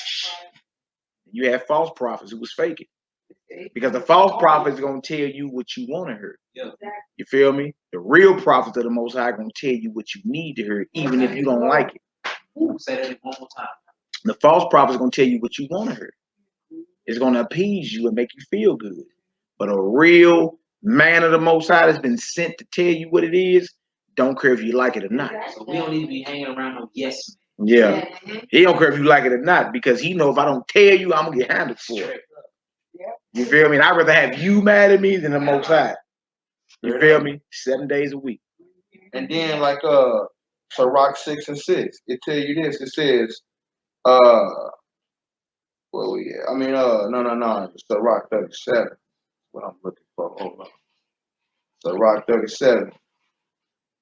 It says. You're going off, man. What you doing? Going off. Get there, bro. Going off, man. Yeah. You're Sirach 37. supposed to be the shooter, man. What you doing? No, it is 6. I was confused. Hold on. Let me go on back. See, look at you, man. You misfired twice, man. Going off. Going off. Hold on. All right, here we go. Yeah, 6 and 5. It says, sweet language will multiply friends, and a fair-speaking tongue will increase kind greetings. Wow. When you get to speaking good, yeah, you're everybody's friend. Yeah. Straight up. Yeah, everybody loves you. My mom used to tell me that though. She said, look, if everybody like you, nigga, you grow. I never knew what she meant till I turned 15. I'm like, oh, man, that changed up a little taste. He turned his 15. Everybody like you the problem. Yeah. Or everybody like you. Because you telling everybody what they want to hear. What they want to hear. And 99% of the world is in wickedness. So if you tell them what they want to hear, that means your ass is in wickedness. Yeah. Straight up. It say, Luke 6 and 22, blessed are you when men shall hate you, and when they shall separate you from their company. You get a blessing for being hated? And separate you? Shall reproach you and cast out your name as evil for the Son of Man's sake. Rejoice ye in that day and leap for joy, for behold, your reward is great. Your reward is great in the kingdom of heaven. For when like manner did their fathers unto the prophets. Wow. So they did the prophets like this. You see that? They did our prophets like this. It says, but woe unto you that are rich, but you have received your consolation. Woe unto you that are full, but you shall hunger. Woe unto you that laugh now, but you shall mourn and weep. Woe unto you when men shall speak well of you, for so did their everybody what they want to hear. You're not saying what they need to hear. Yeah, you may be a funny guy. Maybe funny, you know what I'm saying? Crack a few jokes or whatever. When it come down to dropping the hammer and taking the control, you ain't about that. Yeah. Check. That's crazy. 2 Timothy 4 and 3. Wow. For the time will come when they will not endure sound doctrine. That's going to become a time where people ain't going to be listening to the right teachings. Right. But after their own lust, shall they heap to themselves teachers having itchy ears. They're going to be looking for people that's going to tell them whatever their little itchy ears want to hear. Then it say, and they shall turn away their ears from the truth and shall be turned unto fables. They're going to turn ears from the truth and they're going to follow lies. And look, not to keep going, but look, I done heard this before. I've been on the streets and I heard somebody tell me, and I wish you never told me that. I heard you tell me that before. For sure. Like, now I'm going to be accountable. I wish you never told me that. Wow. Meaning that y'all out here knowing y'all doing wickedness, but don't want to hear. For y'all can say y'all wicked. But that lets you know you sound subconsciously, you know you was out here wicked anyway. You know what I'm saying? And you don't need somebody to tell you. And you don't even, because you.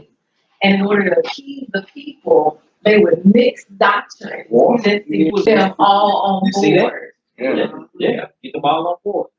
Yeah, write down Isaiah 30 and 8. You know what I'm saying? Second, another witness.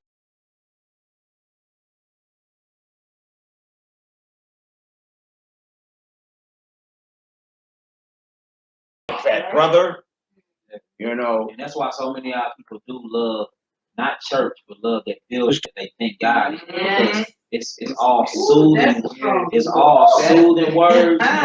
It's no look, and it's no judgment. But keep this. Watch out for these Hebrew Christians. Because the same thing is starting to trickle down even inside of our faith.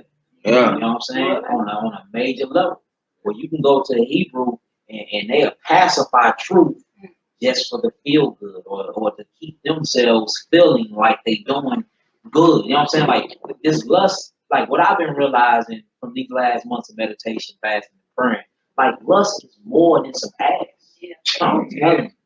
It's more than an appearance in the mirror too. It's deeper. It's way deeper than that. You know what I'm saying? It's way deeper than an accomplishment. It's that one of those secret, desirable feelings that fulfill a part of you that don't nobody know about. And these people are willing to do whatever to fulfill that. Whether it's the sake of souls, who cares? Any collateral, long as you get that feeling or to fulfill that lust. And we have to make sure that we're not doing that. And one thing I like about my brother Uriel is no matter when he's done nothing, anybody compliment him or anything, he say at the end of the day, he say, just remember who you doing it for. Is you doing it for you or is you doing it for the Most High? And I think we have lost that.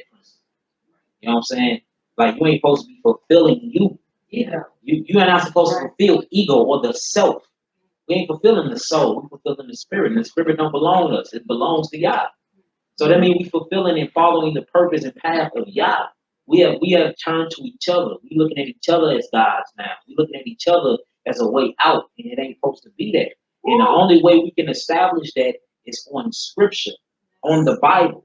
And if anybody, I don't care who it is, Scripture, if they turn from the doctrine and say they don't want to hear this, then nigga, we ain't supposed to be rapping then. Come on. What are we talking about then? Otherwise, we're fulfilling and pleasing self. Zechariah chapter 7, verse 11. But they refused to hearken and pull away the shoulder. You know, straight up. But they refused to hearken and pulled away the shoulder and stopped their ears that they should not hear. Yeah, they made their hearts as an adamant stone, lest they should hear the law. And the words which the Lord of hosts have sent in his spirit by the form of prophets, therefore came a great wrath from the Lord of hosts. So when this stopped being a measuring stick, when this stopped being the last say so, it's a problem. It's a wrath. It's a problem. You know what I'm saying? And I'm talking as an individual. When you start making decisions without looking at your spiritual mirror to the Bible, it's a problem. When you come up with conclusions on your own without establishing it with the Scripture first, it's a problem. And that's going on amongst Israel. Period. Today, I see a lot of Christian Hebrews teaching Hebrew Christianity and not from the laws of God, and that's a problem. Hey, back in 2 Chronicles. Real talk is a problem. It's actually a form of sorcery. It is. It is. Because it overthrows your mind. You don't have nothing to stand solid on when it comes to a yay or a nay. Straight up. Feel me? It's sorcery then. Like if you leave her and don't have a clear understanding, then what was we sitting down here for? You feel me? It's yay and nay. Do I do it or don't I do it? You feel me? If you ain't got that, you feel me? Then that's sorcery. You feel me? Then you look up and it be spread like a cancer. You get even more wicked. You like, man, what is going on around there? Yeah, let's finish this though. Come on, bro. 2 Chronicles 18 and 21. Now remember, if the prophet deceived, the Most High did it, right? That means the Most High held this session right here in the heavens on you that we read about. I'm gonna go be a lying spirit in the mouth of all those around him. Come on, bro. And he said, I will go out and be a lying spirit in the mouth of all his prophets. And the Lord said, thou shalt entice him, and thou shalt also prevail. Most High said, yeah, you're gonna seduce him, entice him, and you're gonna prevail. Go out and do even so. Now therefore, behold, the Lord have put a lying spirit in the mouth of these thy prophets, and the Lord have spoken evil against thee. Read 23. 23. Then Zedekiah, the son of Chenanah, came near and smote Micaiah upon the cheek, and said, Which way went the Spirit of the Lord for me to speak unto thee? Read 24 too. Zedekiah was the false prophet. He came and slapped up Micaiah, who was a real prophet. I was like, which way did the Spirit of the Most High go from you? Because remember, the real prophet gonna tell you what you want to hear. He just prophesied that Ahab was gonna die based off him seeing the counsel the Most High was having in the heavens. He said, the Most High spoke evil of you. You gonna die. So then this false prophet come and slap him. Shut up. You feel me? Which way went the Spirit of the Most High from you? Listen to his response, verse 24. And Micaiah said, behold, thou shalt see on that day when thou shalt go in an inner chamber to hide thyself. You gonna know when my word come to pass. You running for your life. You gonna know what I said was true then. And this gives you another example when the Messiah talk about turn the other cheek. You feel me? That's what he going into. It's like his brothers that get persecuted for this. And you can't take it personal. He got smacked up. He get bold, nigga. They got me messed up, nigga. Try to slap him back. He slapped him up. He was like, yeah, okay. Yeah, you gonna see it. Look, and that's in the Old Testament for those that hate the New Testament. That's in the Old Testament. Even Isaiah in Isaiah 52 said, I gave my cheek to the smiters. You feel me? So the whole turn the other cheek concept wasn't to make you weak and soft. It let you know in this way, this thing of ours that we do, you understand? Your fellow brewer get at you. You feel me? Your job ain't even take it personal. You feel me? Hey, you gonna know when this word come to pass who the Most High was dealing with. You gonna know. You gonna know in that day. You feel me? Real talk. All right, so look, we done with that segment. Let's get back to we need Luke 14. Where was you at? Was you done with that? Done with that, man. Okay, let's go Luke 14, 26. Yeah. Luke 14, 26 on down. And then we're gonna finish it with that Susanna. Y'all still with us? Let's do the Susanna, man. Y'all gotta hear about Susanna before we get out of here. You said Luke 14, 26. Yeah, a sister that stood on her principles and integrity. We gotta hear about that sister before we get up out of here. Y'all cool? Y'all sleepy? Brit over there yawning. You good? Ursa yawning. You up? Y'all good? The Most High Sabbath, man. All praise. I ain't going to sleep. I better stay over. Thou should not go us up and down and be a slothful life. Sloth. Luke 14. They're 26. 26 on down. Everybody there, Luke 14, verse 26. All right, it says, if any man come to you and hate not his father and mother and wife and children and brethren and sister, yeah, and his own life also, he cannot be my disciple. So he letting it be known as you gotta, he letting you know that it gotta be a difference. I mean, you gotta love, you can't love nobody, even yourself, more than you love the Most High. Straight up. Not even yourself. You understand? Now that's harsh because you be like, dang, like, you feel what you mean? Hate not. He's letting it be known you can't love none of this more than you love me. That's right. You know what I'm saying? Yeah.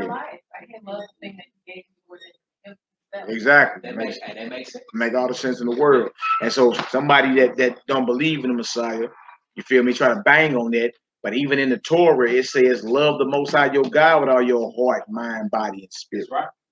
You feel me? You supposed to love the Most High with every fiber of your being.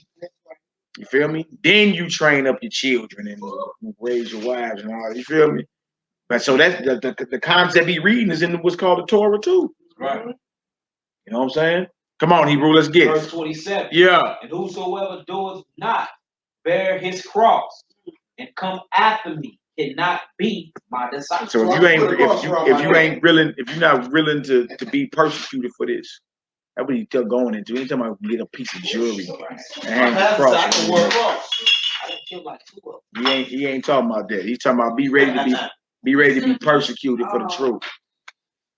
Boy, you see why y'all see why it's men in the army of the Most High? Yeah. Because all the enemy got to do is drop a pack of bugs around you sisters. It's over. Yeah. You got nervous. You dropping bottles, feet up. Nah, you got nervous. All these women got nervous. Most High dropping. Hey, all the enemy got to do is drop bugs and the sisters is over on the battlefield. Everybody feet up. Oh my God. Yeah. Yeah. You see why you men gotta be strong, boy? We need some men that's nerve. Okay, don't touch your feelings. Yeah.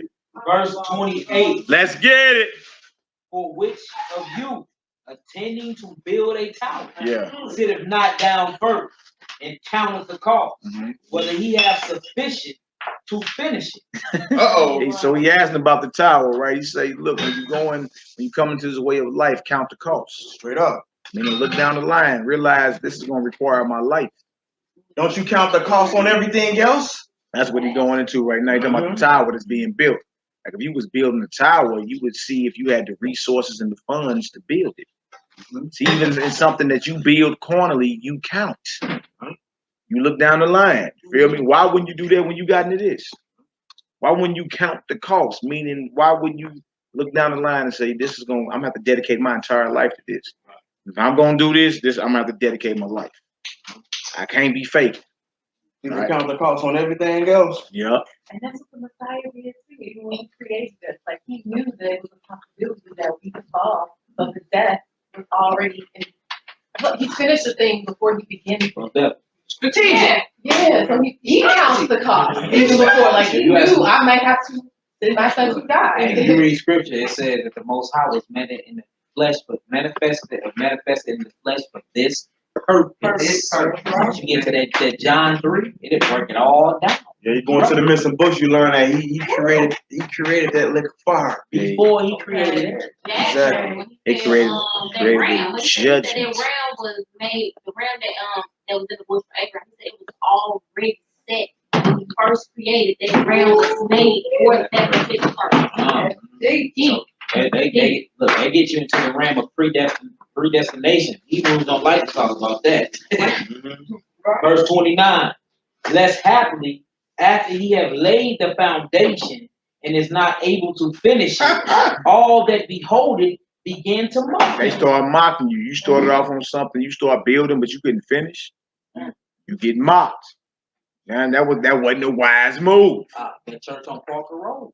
That ain't never got finished. Man, we mocked that every time we ride past him. Hey, like they still ain't done fixing that church or building it. They've been building that church for 20 years. 15 years? Wow. Yeah. Yeah, you get people like, oh man, see, I knew little Johnny wasn't trying to change.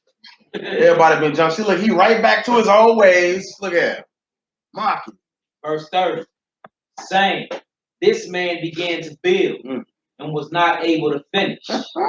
Or what king going to make war against another king sitteth not down first and consoleth whether he be able with 10,000 to meet him that cometh against him with 20,000. Yeah, before you go to war, you got your whole council. You know what I'm saying? You got to understand how much munitions you got, strategic, like you talking about how many soldiers I got. You feel me? You gotta be strategic. You gotta count the cost. What would be the blowback behind this? How many expected casualties? You feel me? And you do that for everything that you do. Feel me? You count the cost when you go to the grocery store. Don't y'all know how many food stamps be on them cars, ladies? You be knowing before you even go. And then you know based off what you got, what you gonna get, and what deals you can do. Everything in life you count the cost. Why you ain't did that with this way of life? This thing of ours. Let's see, I worked 36 hours this week. Yeah, you count the cost. Yeah. You count that check. Right. You know what I'm saying? You know the net pay. You know how much they're gonna take out and everything. Gross price. Hey, that's true. So you count the cost. Verse 32. But not with the Most High though. Nah, not that. Come on, let's get it. Verse 32. Or else, while the other is yet a great way off, he sendeth an ambassage and desireth conditions of peace. Come on. So likewise, whosoever he be of you that forsaketh not all that he hath, he cannot be my disciple. You ain't willing to forsake all that you have. You feel me? Meaning if the temptation come to you like it came to Job, right? Would you stop worshiping the Most High? I see people stop worshiping the Most High because they lost a job, man. You know what I'm saying? Bills was too stressful. YouTube video. Like, what is all that about? You did. You must count the cost, right? And if you ain't willing to forsake all, you know what I'm saying? Bro said earlier, Job was if you looked at what he had and based it off today's value, Job was a billionaire, wasn't he? He was in the billion. He was in the billions. They commit suicide. Yeah. They jumping off of big rooftops. They kill you, the wife, the house, the dog. Like he did all, and he lost his children, his wife, His cattle. everything. Everything. You got something, Nehemiah, over there? Yeah, I was just sitting there saying, man, you know, because we have, you know, the story and the context, we knew that he was under attack by permission of the Most High, but not at death, right? Mm. For all he knew, he just probably just under attack by the God that he served. He still never abandoned his focus. Integrity. You know what I'm saying? Integrity. But he didn't know that's that principle situation that he was talking about earlier. You see what I'm saying? What you hear some of this speaker? Hey, you establish principle, you establish love and honor, you have no choice but to keep the commandments because you're not going to break the small things that equal up to commandment breaking. And that's what all Melchizedek order is about, man. Because at that point, the law is not even in subjection to you because you're not breaking it. And the law was given for the lawless. Right. It was given for the lawless. At this point, it's not even given to you because you keep in basic principles, meaning you can't even break laws. You don't need no sin at this point. That's what Melchizedek all about. And that's why it's so deeply rooted. And that's why the punishment is the lake of fire under the Messiah. Because for your ass to get the break commandment, you had to go against every fiber of your being to even do it. Every bone in your body conceived and convinced yourself that you can do this with getting away with it. Like to actually break a commandment, you have to convince your whole entire brain that you want to do this. If that's not treason and using your full willpower to go against the Most High, I don't know what is. You can't even keep the basic principles. And like this verse 33 is letting you know, if you're not willing to drop everything at the drop of a dime, hey, think about it. The Lord can call you up out of here like he did Abraham. Yeah. He forsook his family, right? Get up out of here, I got something for you. Go do this over there. Christ said this, not me. Exactly. That's why I say broad is the gate that leads to destruction. Hey, look, even when you're dealing with the brother John the Baptist, John the Immerser, why was his head cut off? Why they cut his head off? Who knows? Enemy of the state. Nah, I don't know what you're trying to say. What I'm saying is because he was telling moral situations to the king, like, hey man, what you doing is that's morally wrong. Yeah. You're trying to get with that daughter. Yeah. You know what I'm saying? Yeah, you know it's not. Your morals is off. So he didn't get killed because he transgressed God's law. That's right. He broke principle. He broke principle according to the wicked king. Come on, man. It wasn't lawful for the king. It did. It wasn't lawful for the king to have his brother's wife. Right? So he was uncompromising even in bringing out the judgment on it. He's like, look, this is what it is. Even though I know you can kill me, you off. Right? And that's what, again, though, these are them same principles, these same character traits that you must possess, even if death is on the table. Even if death is on the table. Look, that's off. That's wrong according to the Most High. But that's still a win, though. Yeah, it is. It's a win for him. Yeah. It's a game for him. You know what's crazy though? All these major games, the mobs and all of them, they structure the reason why they're able to last so long in being criminals is because these niggas don't break principle. Huh? They don't break principle. Yeah, code. It's a code you go by that's not established by the law. It's a code before you even get there. And it's bigger than just one person. Exactly. I know. It ain't no telling. You tell on me this bringing the whole structure down. So you better keep your tongue in your mouth.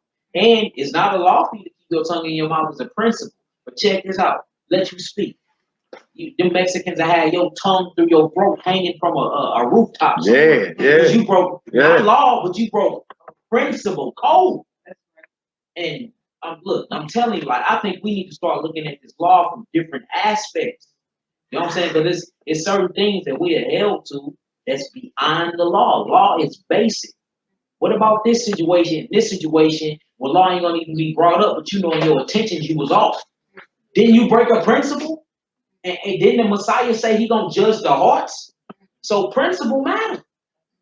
Like we need to really start judging that and start looking into characteristics because that's what make men. Do you know all names in the Bible was built off characteristics? Nabal was called Nabal because this nigga was foolish. You know what I'm saying? The word name in Hebrew is Shem or Sham. It means authority, character, or reputation. What's up with that? Like once you start getting into Lord, this, yeah. you will really start understanding Melchizedek order and why it started in the heavens before any law was given on earth. It's moral code. That's right, It was taught before it was written down because nigga, you should have been equipped with that type of DNA to know you weren't supposed to be doing. And That's character. it was tradition too. Yeah, meaning it was. you know what you're supposed to be doing or not. I mean, look, you speak before you can write a word. Like if you just look at a child can speak before they can write, read, all that. That's right. Same thing with the law of the Most High. Everything was oral before it was even written down. Yeah. Before we was up under a schoolmaster, anything like that. It's the same exact thing. Yeah. Like again, something you see in front of you every day can be compared to the kingdom of heaven. That's right. That's simple, man. All right, where we at? Let's get it. Where we at? You in the last two verses. Yeah, let's get it. All right, 34. Verse 34. Mm-hmm. Salt is good. Yes, it is. But if the salt have lost its savor, wherewith shall it be seasoned? Like if the salt is lost its saltiness, you ain't using that on the fries. Straight up. What are you using it for? What's the point of the salt if it's not salty? Go ahead. Verse 35. Yeah. It is neither fit for the land, Mm-hmm. nor yet for the dunghill, but man cast it out. He that hath ears to hear, let him hear. Let's get to this history of Susanna and get up out of here, man. Y'all need to hear this. Let's read about this sister.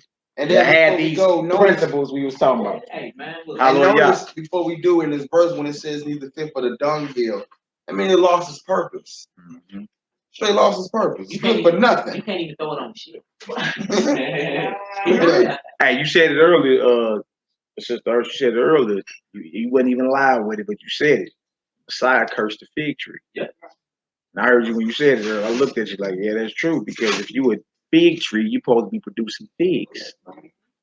If you ain't, so if you're not fulfilling your purpose, you're useless in the eyes of the Most High. Made for the fight. So if you're being lazy, you what? Yeah, you're useless. Don't be lazy in this walk by any means necessary. You feel me? Fulfill the role the Most High created you to play or to be. Right? You don't want it said that wasn't even fit for the dunghill. What? That's major. That means flies wouldn't even fly over it. All right, y'all. Let's get this history of Susanna, get up out of her. History of Susanna, you got your PowerPoint, you right there? Let's start at verse 1. Y'all got the Apocrypha? Everybody got it? Good? That's our last little story. History of Susanna in the Apocrypha. It says, chapter 1, verse 1, of course. There dwelt a man in Babylon called Jehoiakim, and he took a wife whose name was Susanna. Now, if we in Babylon, we slaves. This is during our Babylonian captivity. All right? That Jeremiah prophesied about. All right, come on now. The daughter of Kelsey, a very fair woman. She looked very good. Very pleasing to the eyes. And one that feared Yahweh. Her parents were also righteous. Yeah. And taught their daughter according to the Torah of Moses. Now, Jehoiakim was a great rich man and had a fair garden joining unto his house. And to him restored the Jews, because he was more honorable than all others. The same year were appointed 2 of the ancients of the people to be judges. See, these is elders. There's 2 of them, right?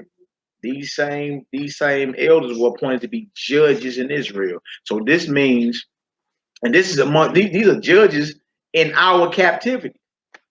You feel me? But they're still judges amongst our people. You feel me? Because matters got to get judged. Even though we're not in our land, we still living amongst each other. And when matters come up concerning our people, judges got to be set in place, right? So these is elders. These are respected elders who should have the divine sentence of the Most High coming from their lips. You see that? Come on, Hebrew. All right. It says the same year were appointed two of the ancients. Two of them, huh? Two of the ancients of the people. Two elders, huh? To be judges, such as the Lord spoke of. That wickedness came from Babylon, from ancient judges, who seemed to govern the people. Who seemed to who? Govern the people. Come on. These kept much at Joachim's house, and all that had any suits in law came unto them. Now, when the people departed away at noon, Susanna went into her husband's garden to walk. And the two elders saw her coming in every day. So these elders hanging out around his brother crib, they know Susanna walks in the garden. You know what I'm saying? And they right there peeping her. Remember, she's a very beautiful, virtuous woman. But she got a husband, right? But these two elders who supposed to be down with the law of the Most High know this. And they gathered at his house just to look at his woman. And these are respected elders, right? Who know the law, who know that Bible. All right, come on, Hebrew. And walking, so that their lust was inflamed toward her. And they perverted their own mind. And they did what? Perverted their own mind. Lust will deceive you. Lust will deceive you. Perverted their own minds, right? Come on.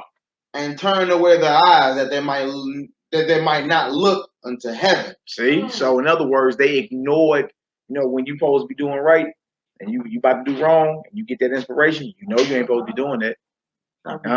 You know you ain't supposed to be doing that. Feel me? They turned away their eyes, meaning the eye of their mind. And they shut off the inspiration from the Most High so they can continue in their wickedness. And everybody done did that before. Feel me? When you've been told you ain't supposed to be doing it from something that you can't see, the Most High, know you ain't supposed to be doing that, and you block them.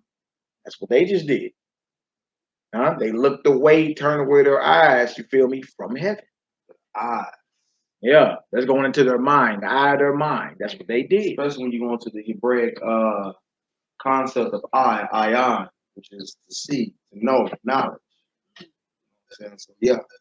I saw a movie that said the only time people close their eyes, like kiss, hug, sleep, or commit crime. Straight up. Come on, Hebrew. It says, and they perverted their own mind and turned away their eyes, that they might not look unto heaven, nor remember just judgments. And albeit they both were wounded with her love. See, this love you wounded with is lust. You inflamed with it. She very beautiful. You know she got her husband. Y'all just hanging around his house just to peep her walk in the garden. Right. And look, you've been warned the whole time, right? And they blocking it. I'm good.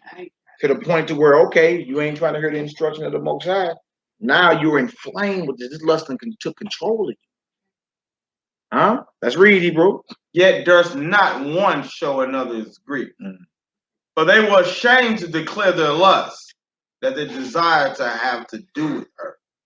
Yet they watched diligently from day to day to see her. And the one said to the other, let us now go home. What is dinner time? So when they were going out, they parted one from the other. They act like it's time to go home. You feel me? I've been looking at this woman all day.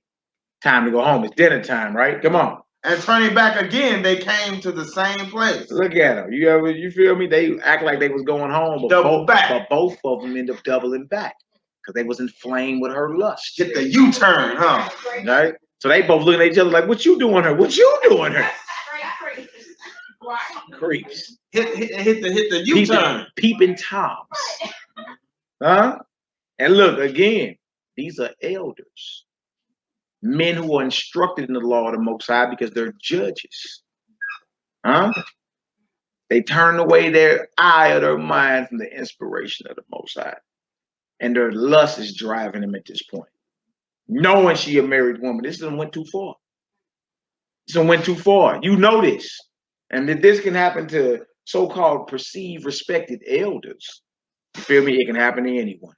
If you are not on guard, it can happen to anyone. All right, come on now. And after that, they had asked one another the cause. They acknowledged their lust. Then appointed they a time both together. They both like, dang, she bad, ain't she? I know, dang. You know how I be, well, the men know. You know how I be when you see a beautiful woman, you be like, dang, what's that? If you ain't on point, boy, right, the first words off your mouth is, damn. Nigga, who is that? That's you? No, that's how we as men operate. You see a beautiful woman, that's the first thing come off your mouth is crazy. Why is it damn? And you immediately get to check. Damn means damnation. Right. You're right. That's crazy. Why do you say damn when you see a beautiful woman? Damnation. Damnation. She might take you to the pit of hell. Shit. You see, showing you how lust can deceive you. Yeah. Because and that the spirit beareth witness. Yeah. But why is the first thing we say as men is damn? Why? You see, who's really in control here? What? Wow. Come on, Hebrew. Then appointed they a time both together when they might find her alone. And it fell out. They done went too far. What you need to find her alone for? Like, what two men about to do with this man's wife alone? Y'all know. So Rock 99 you know not at all with you know the culture we came up in? Huh? They call them choo-choos, trains. Well, huh? Yeah, look, I'm just keeping it 1,000. right. What else two men trying to find one woman alone for? You either finna do that or do some raping, regardless. It's the same thing. It's just she, in one case she may be down with it, the other case she ain't. It's still a train. That's what they call it. And these are elders. Wow. Come on. It's the truth. Right. And it fell out as they watched a fit time. She went in as before with 2 maids only. And she was desirous to wash herself in the garden, for it was hot. You see that? This is where she came and washed herself every day. She a woman, got to stay on top of her hygiene. But this very garden that's attached to her husband's house is where she go wash it. Come on up. And there was nobody there save the 2 elders that had hid themselves and watched her. Peeping Toms. So they in the garden hiding. Huh? So they can catch her alone washing. Verse 17. Then she said to her maids, bring me oil and washing balls. And who? And washing balls. What kind of put them balls y'all got? Oh, like loofah. Is that what they call them? Like the loofah. I thought. Is that what those is? I know the women got all type of extracurricular type stuff. Curriculum. The women got all type of stuff. You know what I'm saying? Yeah, that little ball thing. Yeah. I know what you're talking about. Yeah. It looks like that, and the light actually behind it. Yeah, and it hang up like that. Yeah. What'd you say, Bobo? You on the quiet. What's going on? Okay. Let's get it. Shut the guarding doors that I may wash me. And they did as she bade them, and shut the garden doors, and went out themselves at private doors. Private, secret, tomato. Doors to fetch the things that she had commanded them. Yeah. But they saw not the elders because they were hid. These Negroes is peeping Toms.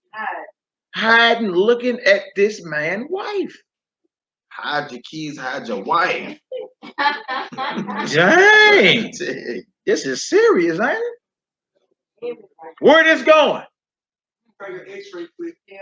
I'm just saying, like, it's either gonna go one or two ways. At what point do you cut this off and say and acknowledge as men? Hold on, we going off.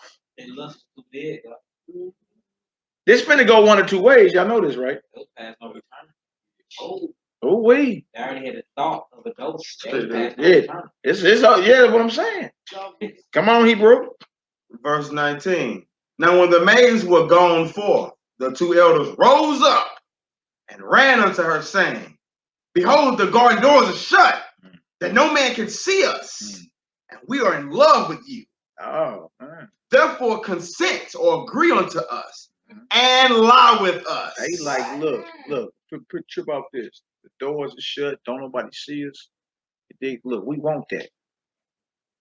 We, French, we want that. We can make this the easy way out. You know, they in their mind, they lust so big, they thought she it was a chance that she'd go. It's this going into the very character traits and principles this group been talking about the whole day. The morals. Right? What kind of woman did y'all think she was? They thought she'd go. Like y'all thought this woman was what they call them today, a thought. They call them thoughts today. They used to call them ratchets when we was growing up, a hood rat. You feel me? Y'all thought she was trained material. Yeah. So that means the whole time you knew this man and that was his wife, in your mind you thinking, he didn't turn the hoe into a housewife. Right. Like, what was y'all really thinking about this sister? Get that behind closed door, she gonna go. I'm saying, look, there are many devices in a man's heart, meaning his mind. Only the counsel of the Most High shall stand. Yeah. This shows that you can know the law of the Most High backwards and forwards, right? But you can try to figure out, you can be a slick brew and try to figure out ways to manipulate it and still appear righteous. What? You see? Had they got away with this, they still would have been, they would have appeared righteous.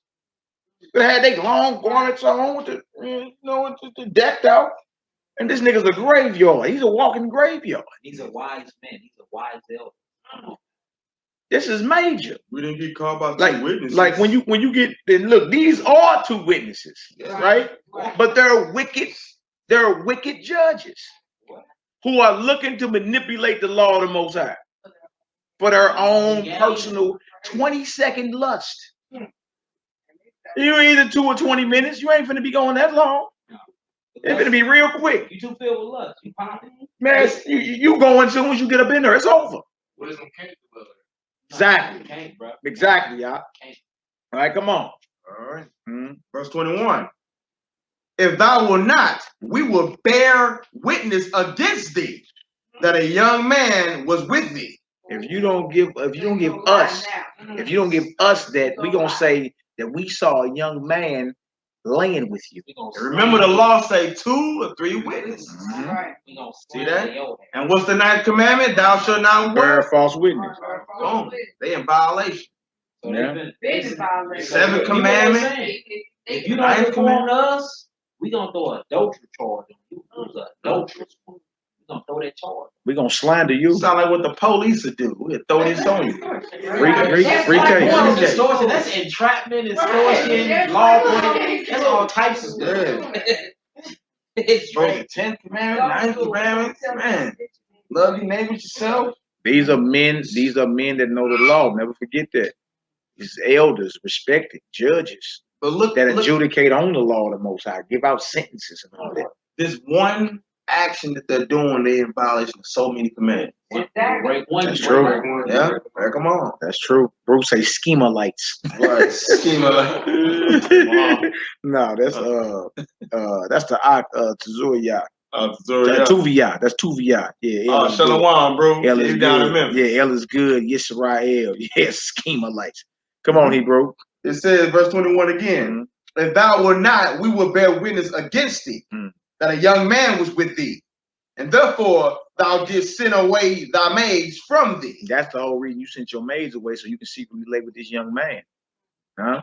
Come on, Hebrew. Then Susanna sighed and said, I am straight on every side. I'm in a straight.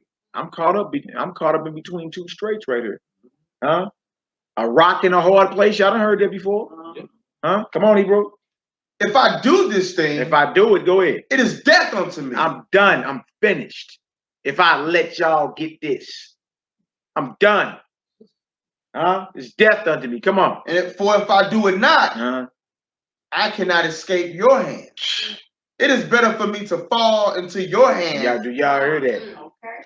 Huh? And do it and not do it than to sin in the sight of your house. She was like, play your cards then, player.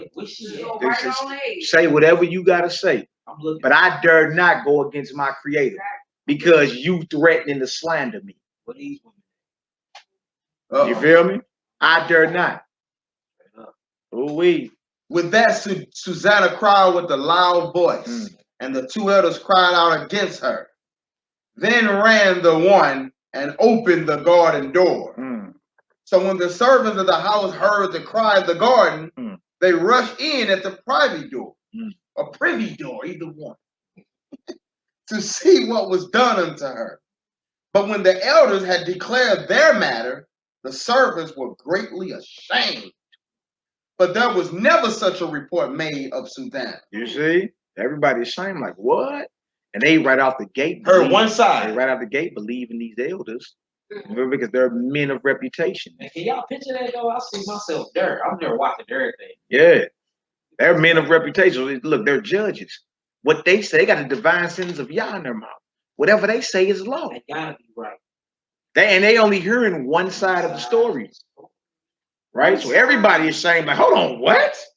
Susanna then laid with a young man when she go into the garden to take a bath. What? Oh no, not her. Dang. Watch this. Come on. You thought she was the last. Come on, let's get it. Verse 28. Yeah. And it came to pass the next day, when the people were assembled to her husband Jehoiakim, the two elders came also, full of mischievous imagination against Susanna to put her to death. That was the whole point. You ain't gonna get it to us. We gonna kill you. And we got the authority. It's just like a judge today or a cop drunk with power. These niggas was drunk with power. Like, unless you give us that, you feel me? Unless you give us that, they gonna believe my word over yours. That's beyond evil. Yeah. You feel me? And the whole thing is, oh, okay, well, we gonna put you down then. Put you to death. This thing done went beyond too far. Come on, Hebrew. Verse 29. Yeah. And said before the people, send for Susanna, the daughter of Chalcias, whatever her name is, Jehoiakim's wife. So they sent. So she came with her father and mother, her children, and all her kindred. Now Susanna was a very delicate woman, and beauteous to behold. Very fine. You know the daughters of Zion. Well, there ain't another group of women on the earth that can even compare to y'all. You did? Come on, Hebrew. Verse 32. Yeah. And these wicked men commanded her to uncover her face, but she was covered, that they might be filled with her beauty. These niggas still lusted.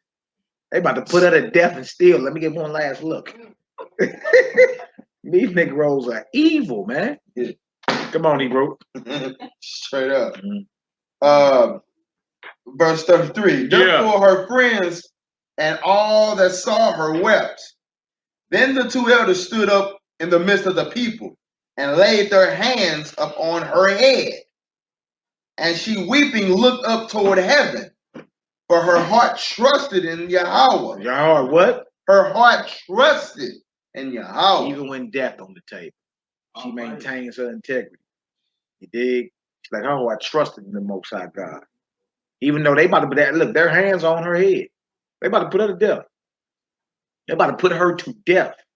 And even at that last second, her heart never wavered and not trusted in the Most High. You feel me? So, sisters, ask yourself what you would have done in that situation. You feel me? You ain't nobody, you don't need to brag just in your mind. Like, dang, if I was caught up in that today, you dig? And to be put to death ain't nothing to be sneezed at. That's major.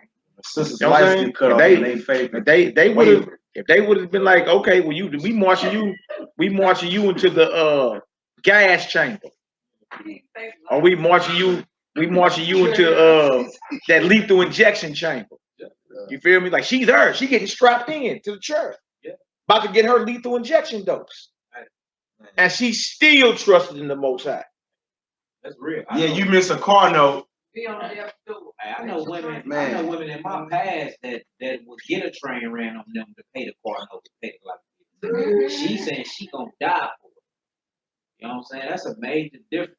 You know what I'm saying? From morality and from being righteous and mindset. It really is. You know what I'm saying? So like it becomes a spectrum scale. All right, you might not be all the way left, and you might not be all the way right. But where the hell do y'all sit at on this line? You know what I'm saying? Where y'all sit out on this line?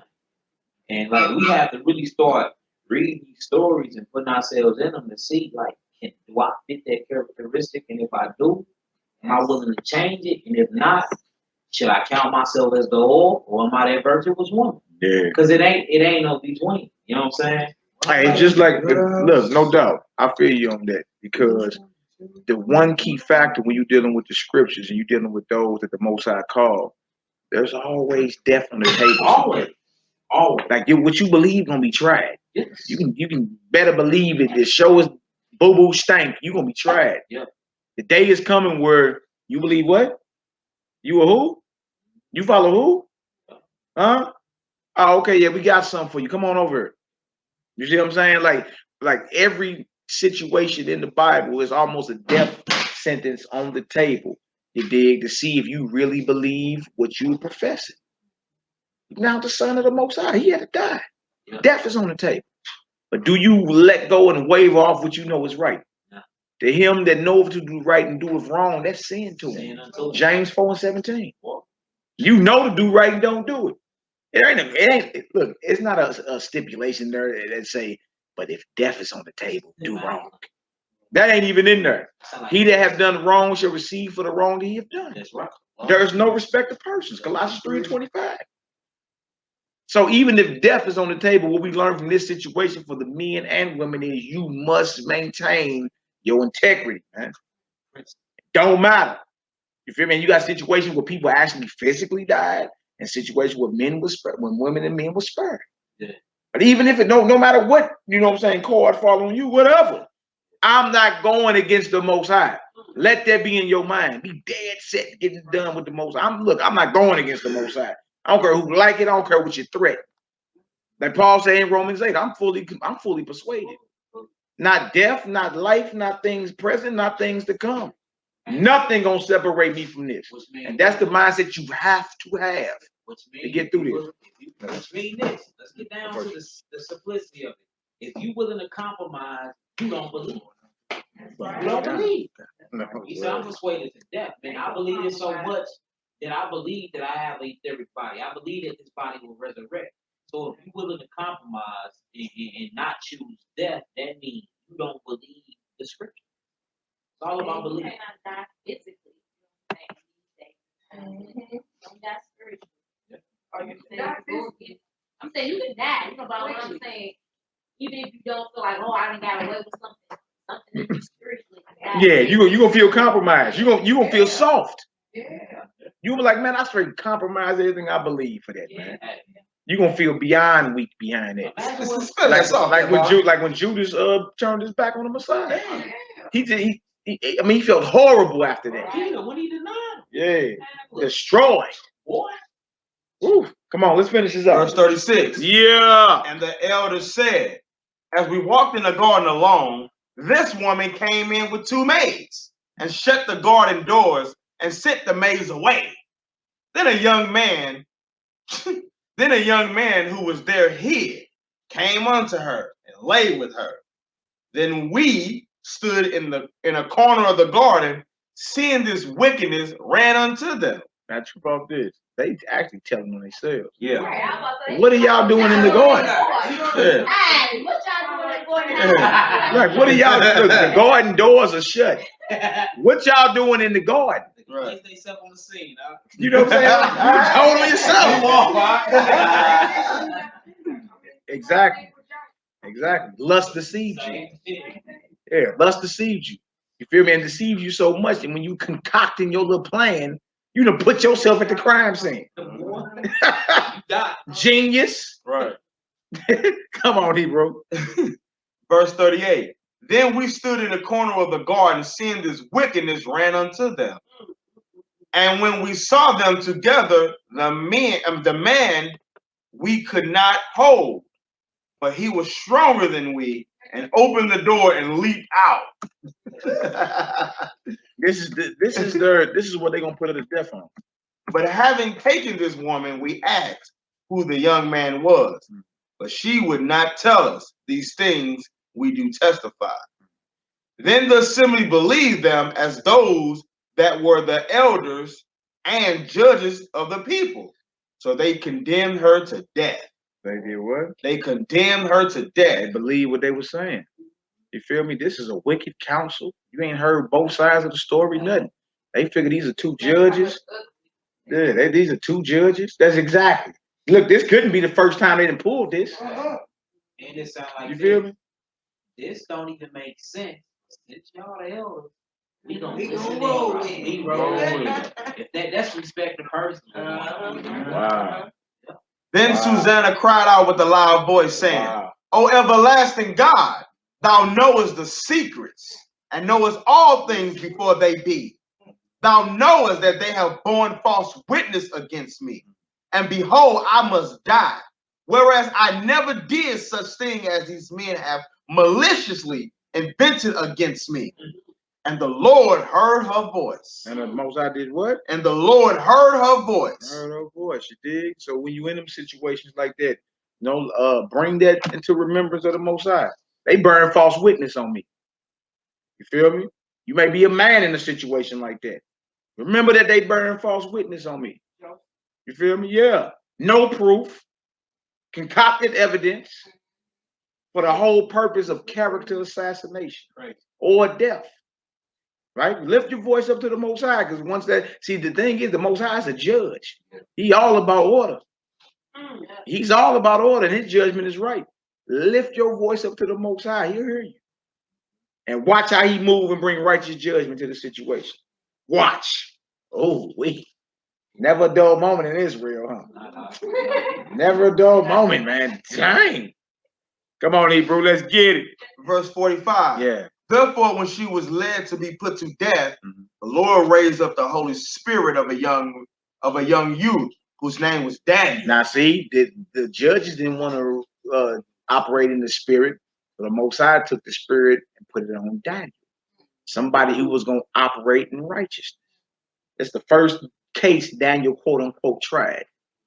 Right here, he was a young man in Babylon at this point. He wasn't even old.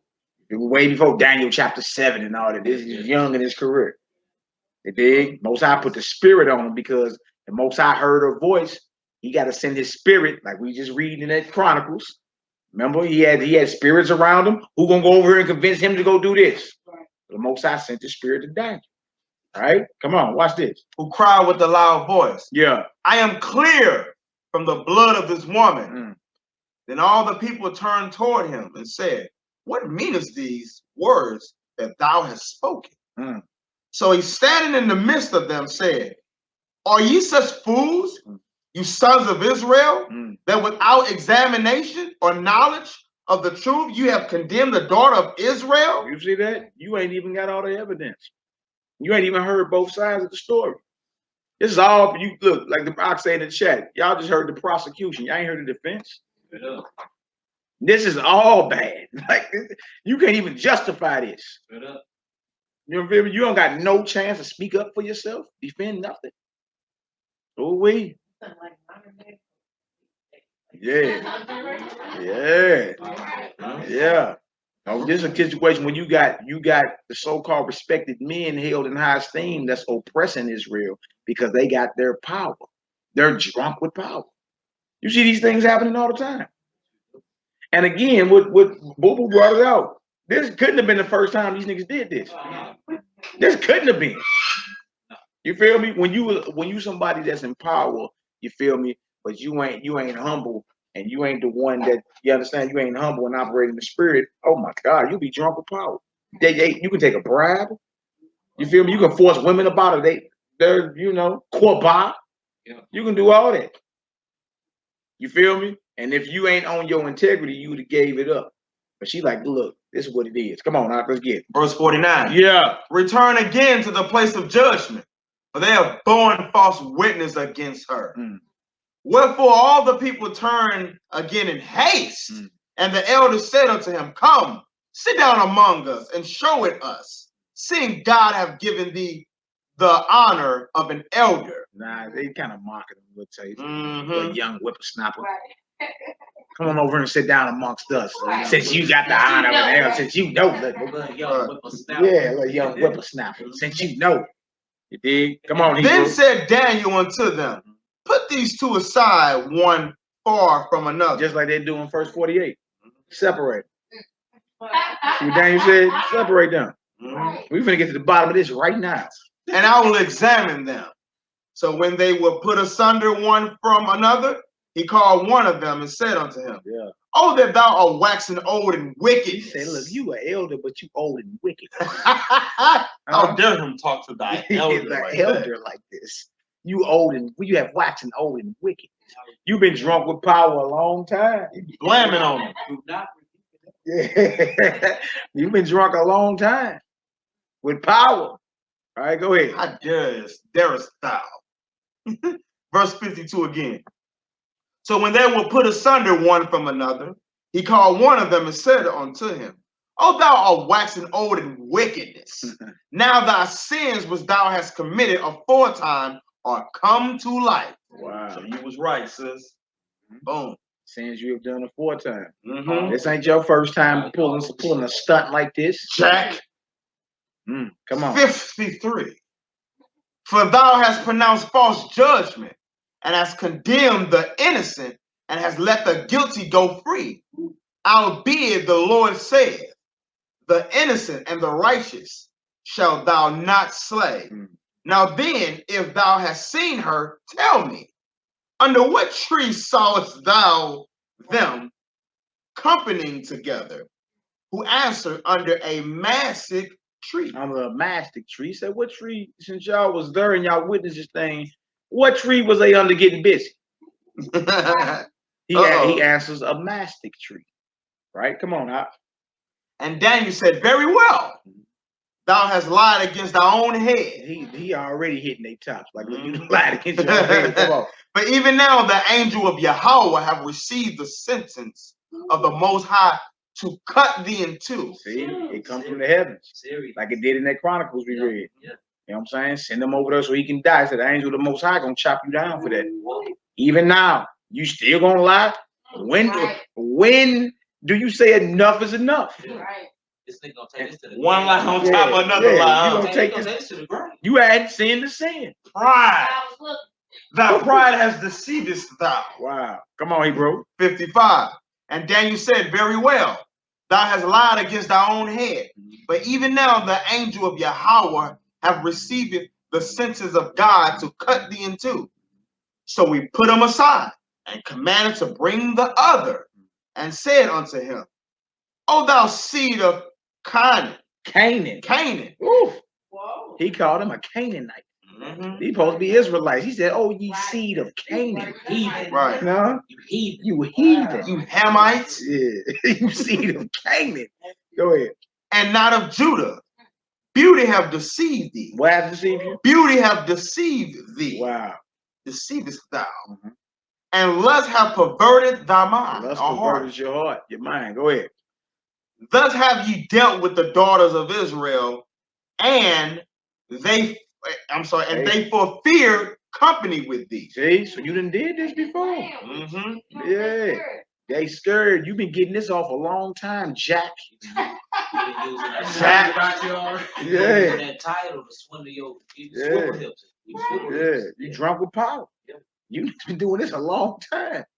And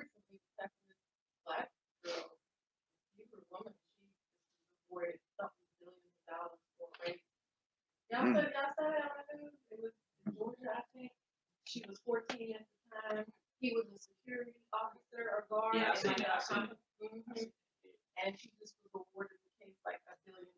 It ain't a clown. real talk. Come on. Verse 57 again. Thus have you dealt with the daughters of Israel, and they for fear company with thee. But the daughter of Judah would not abide your wickedness. That's right.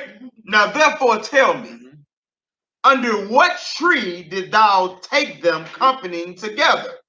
Who answered, under an home tree. Now their stories don't match up. He separated them. Stories don't match up. You said they was getting busy under a mastic tree. You said a home tree. What's it off Both trees look totally different. You know, you messed up, right? Yeah. You said you bought the bottle of beer at 11:30. So you know you bought the bottle of beer at 12:30. You know you done messed up, right? Hey, that would have been so funny you put that in there, man. I'd have cried laughing. So you know you messed up, right? You know you done messed up, right?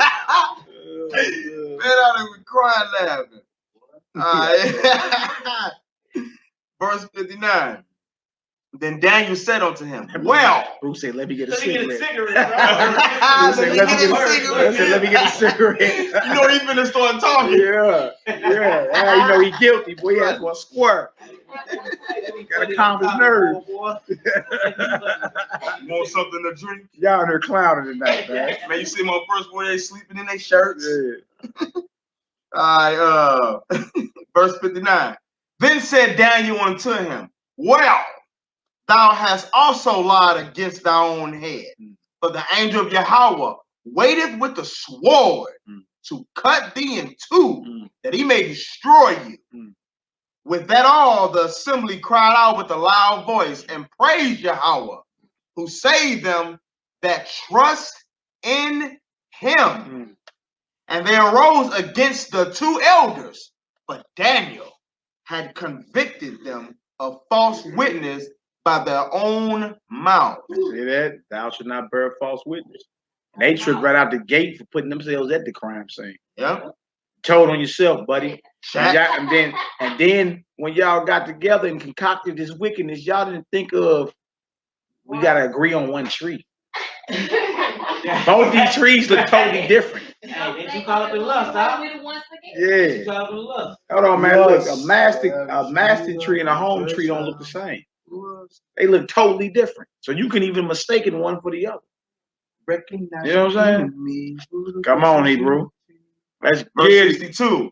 And according to the Torah of Moses, they did unto them in such sort as they maliciously intended to do to their neighbor. Hallelujah. And they put them to death. Yo, you dug your own grave when you did that? Them old cats got put to death because they were plotting death on this sister who maintained her morale, her integrity, and stood on the word. Hebrew. See that? Hallelujah. Hallelujah. Thus the innocent blood was saved the same day. Therefore, Chelseus and his wife praised Yahweh for their daughter Susanna with Joachim, her husband, and all the kindred, because there was no dishonesty found in her. Hallelujah. From that day forth was Daniel had in great reputation in the sight of the people. Hallelujah. Hallelujah. All praise the Lord. Now we got a closing psalm. Let's get a closing psalm, man. Pick a psalm. Read a psalm. Read a psalm on up. Yeah. And we'll stand up, face Jerusalem. Yeah. All praise, glory, and honor. We want to thank the Most High for allowing us to come together on his Shabbat. Throw down the word, you know what I'm saying? May the Most High bless our sister who owns this spot, who allows us to come here, congregate. Stop being secret lights. May the Most High bless all you brothers and sisters who been sending in support, your prayers, all of it, man. You dig? And may y'all stay focused out here. Understand the Most High done turned the work up for us over here. So you ain't gonna be seeing us on the regular platforms you done seen us on before. Don't pray for us. You dig? As we continue to pray for y'all. You dig? But we got major work to do out here coming to a town near you. That's right. You understand? Long live the King of Kings, Lord of Lords. Strappable backup 2018, man. Hey, check in and check out. Check in and check out, son. Check in and check out. Hallelujah. Long live the King. We doing Psalm 73. Close out Psalm. If the worldwide assembly can face Jerusalem, we gonna get her done. That's right. We gonna get her done. Man, them scripts hit. Hit. I did. All right, that'd be almost like. Man. My boy, you still hanging, boy? Check in and check out. Don't be a slothful light. Get it done, huh? All right. All praise to the power of Abraham, Isaac, and Jacob. Hallelujah. Long live the King. Long live the King. Read Psalm 73. Let's get it. Want to say Hebrews and Shebrews and do it to the end, y'all. That's right. All right. Straight up. Truly Yahweh is good to Israel, even to such as are of a clean heart. But as for me, my feet were almost gone. My steps had well nigh slipped, for I was envious at the foolish when I saw the prosperity of the wicked. For there are no bands in their debt, but their strength is firm. They are not in trouble as other men, neither are they plagued like other men. Therefore pride compass them about as a chain. Violence covered them as a garment. Their eyes stand out with fatness. They have more than heart could wish. They are corrupt and speak wickedly concerning oppression. They speak loftily. They set their mouth against the heavens, and the tongue walketh through the earth. Therefore his people return hither, and waters of a full cup are wrung out to them. And they say, how doeth Yahweh know? And is there knowledge in the Most High? Behold, these are the ungodly who prosper in the world. They increase in riches. Verily, I have cleansed my heart in vain and washed my hands in innocence. For all the day long have I been plagued and chastened every morning. If I say I would speak thus, behold, I should often against the generation of thy children. When I thought to know this, it was too painful for me until I went into the sanctuary of Yahweh. Then understood I their end. Surely thou didst set them in slippery places. Thou couldst them down into destruction. How are they brought into desolation? As in a moment they are utterly consumed with terrors. As a dream when also awakened, so, O Lord, when thou awakenest, thou despise their image. Thus my heart was grieved, and I was pricked in my reins. So foolish was I, ignorant. I was as a beast before thee. Nevertheless, I am continually with thee. Thou hast holden me by my right hand. Thou shalt guide me with thy counsel, and afterwards receive me to glory. Who have I in heaven but thee? And there is none upon the earth that I desired beside thee. That's right. My flesh and my heart faileth, but Yahweh is the strength of my heart and my portion forever. For lo, they that are far from thee shall perish. Thou hast destroyed all of them that go a-whoring from thee. But it is good for me to draw near to Yahweh. I'll put my trust in the Most High, that I may declare all thy works. Hallelujah! Selah! Yahoo! Yes, sir! Check in and check out. Check in and check out, baby. Long little king. Long little king! Hallelujah. Where my check in? And get her done, man. All praises, glory, and honor.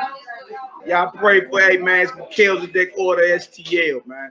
Y'all know what time it is. Honor, humility, STL, sect of the Nazarene. You understand?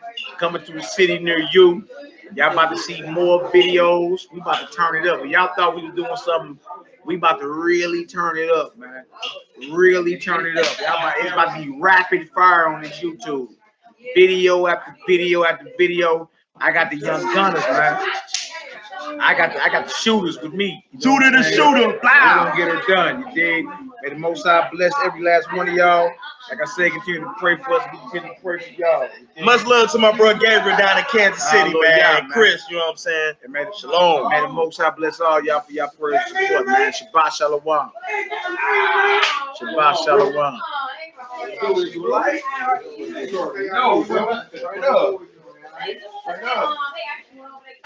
What's up with it, bro? How's that? Y'all good? I ain't seen you in a minute. Y'all good? Dude say Judah the Hamite shooter, man. Who said that? Zuriel, man. I can't stand that dude. You just mad because I ain't say nothing to you. was in here for a minute before I even realized. I know it. When I come in late, I was like,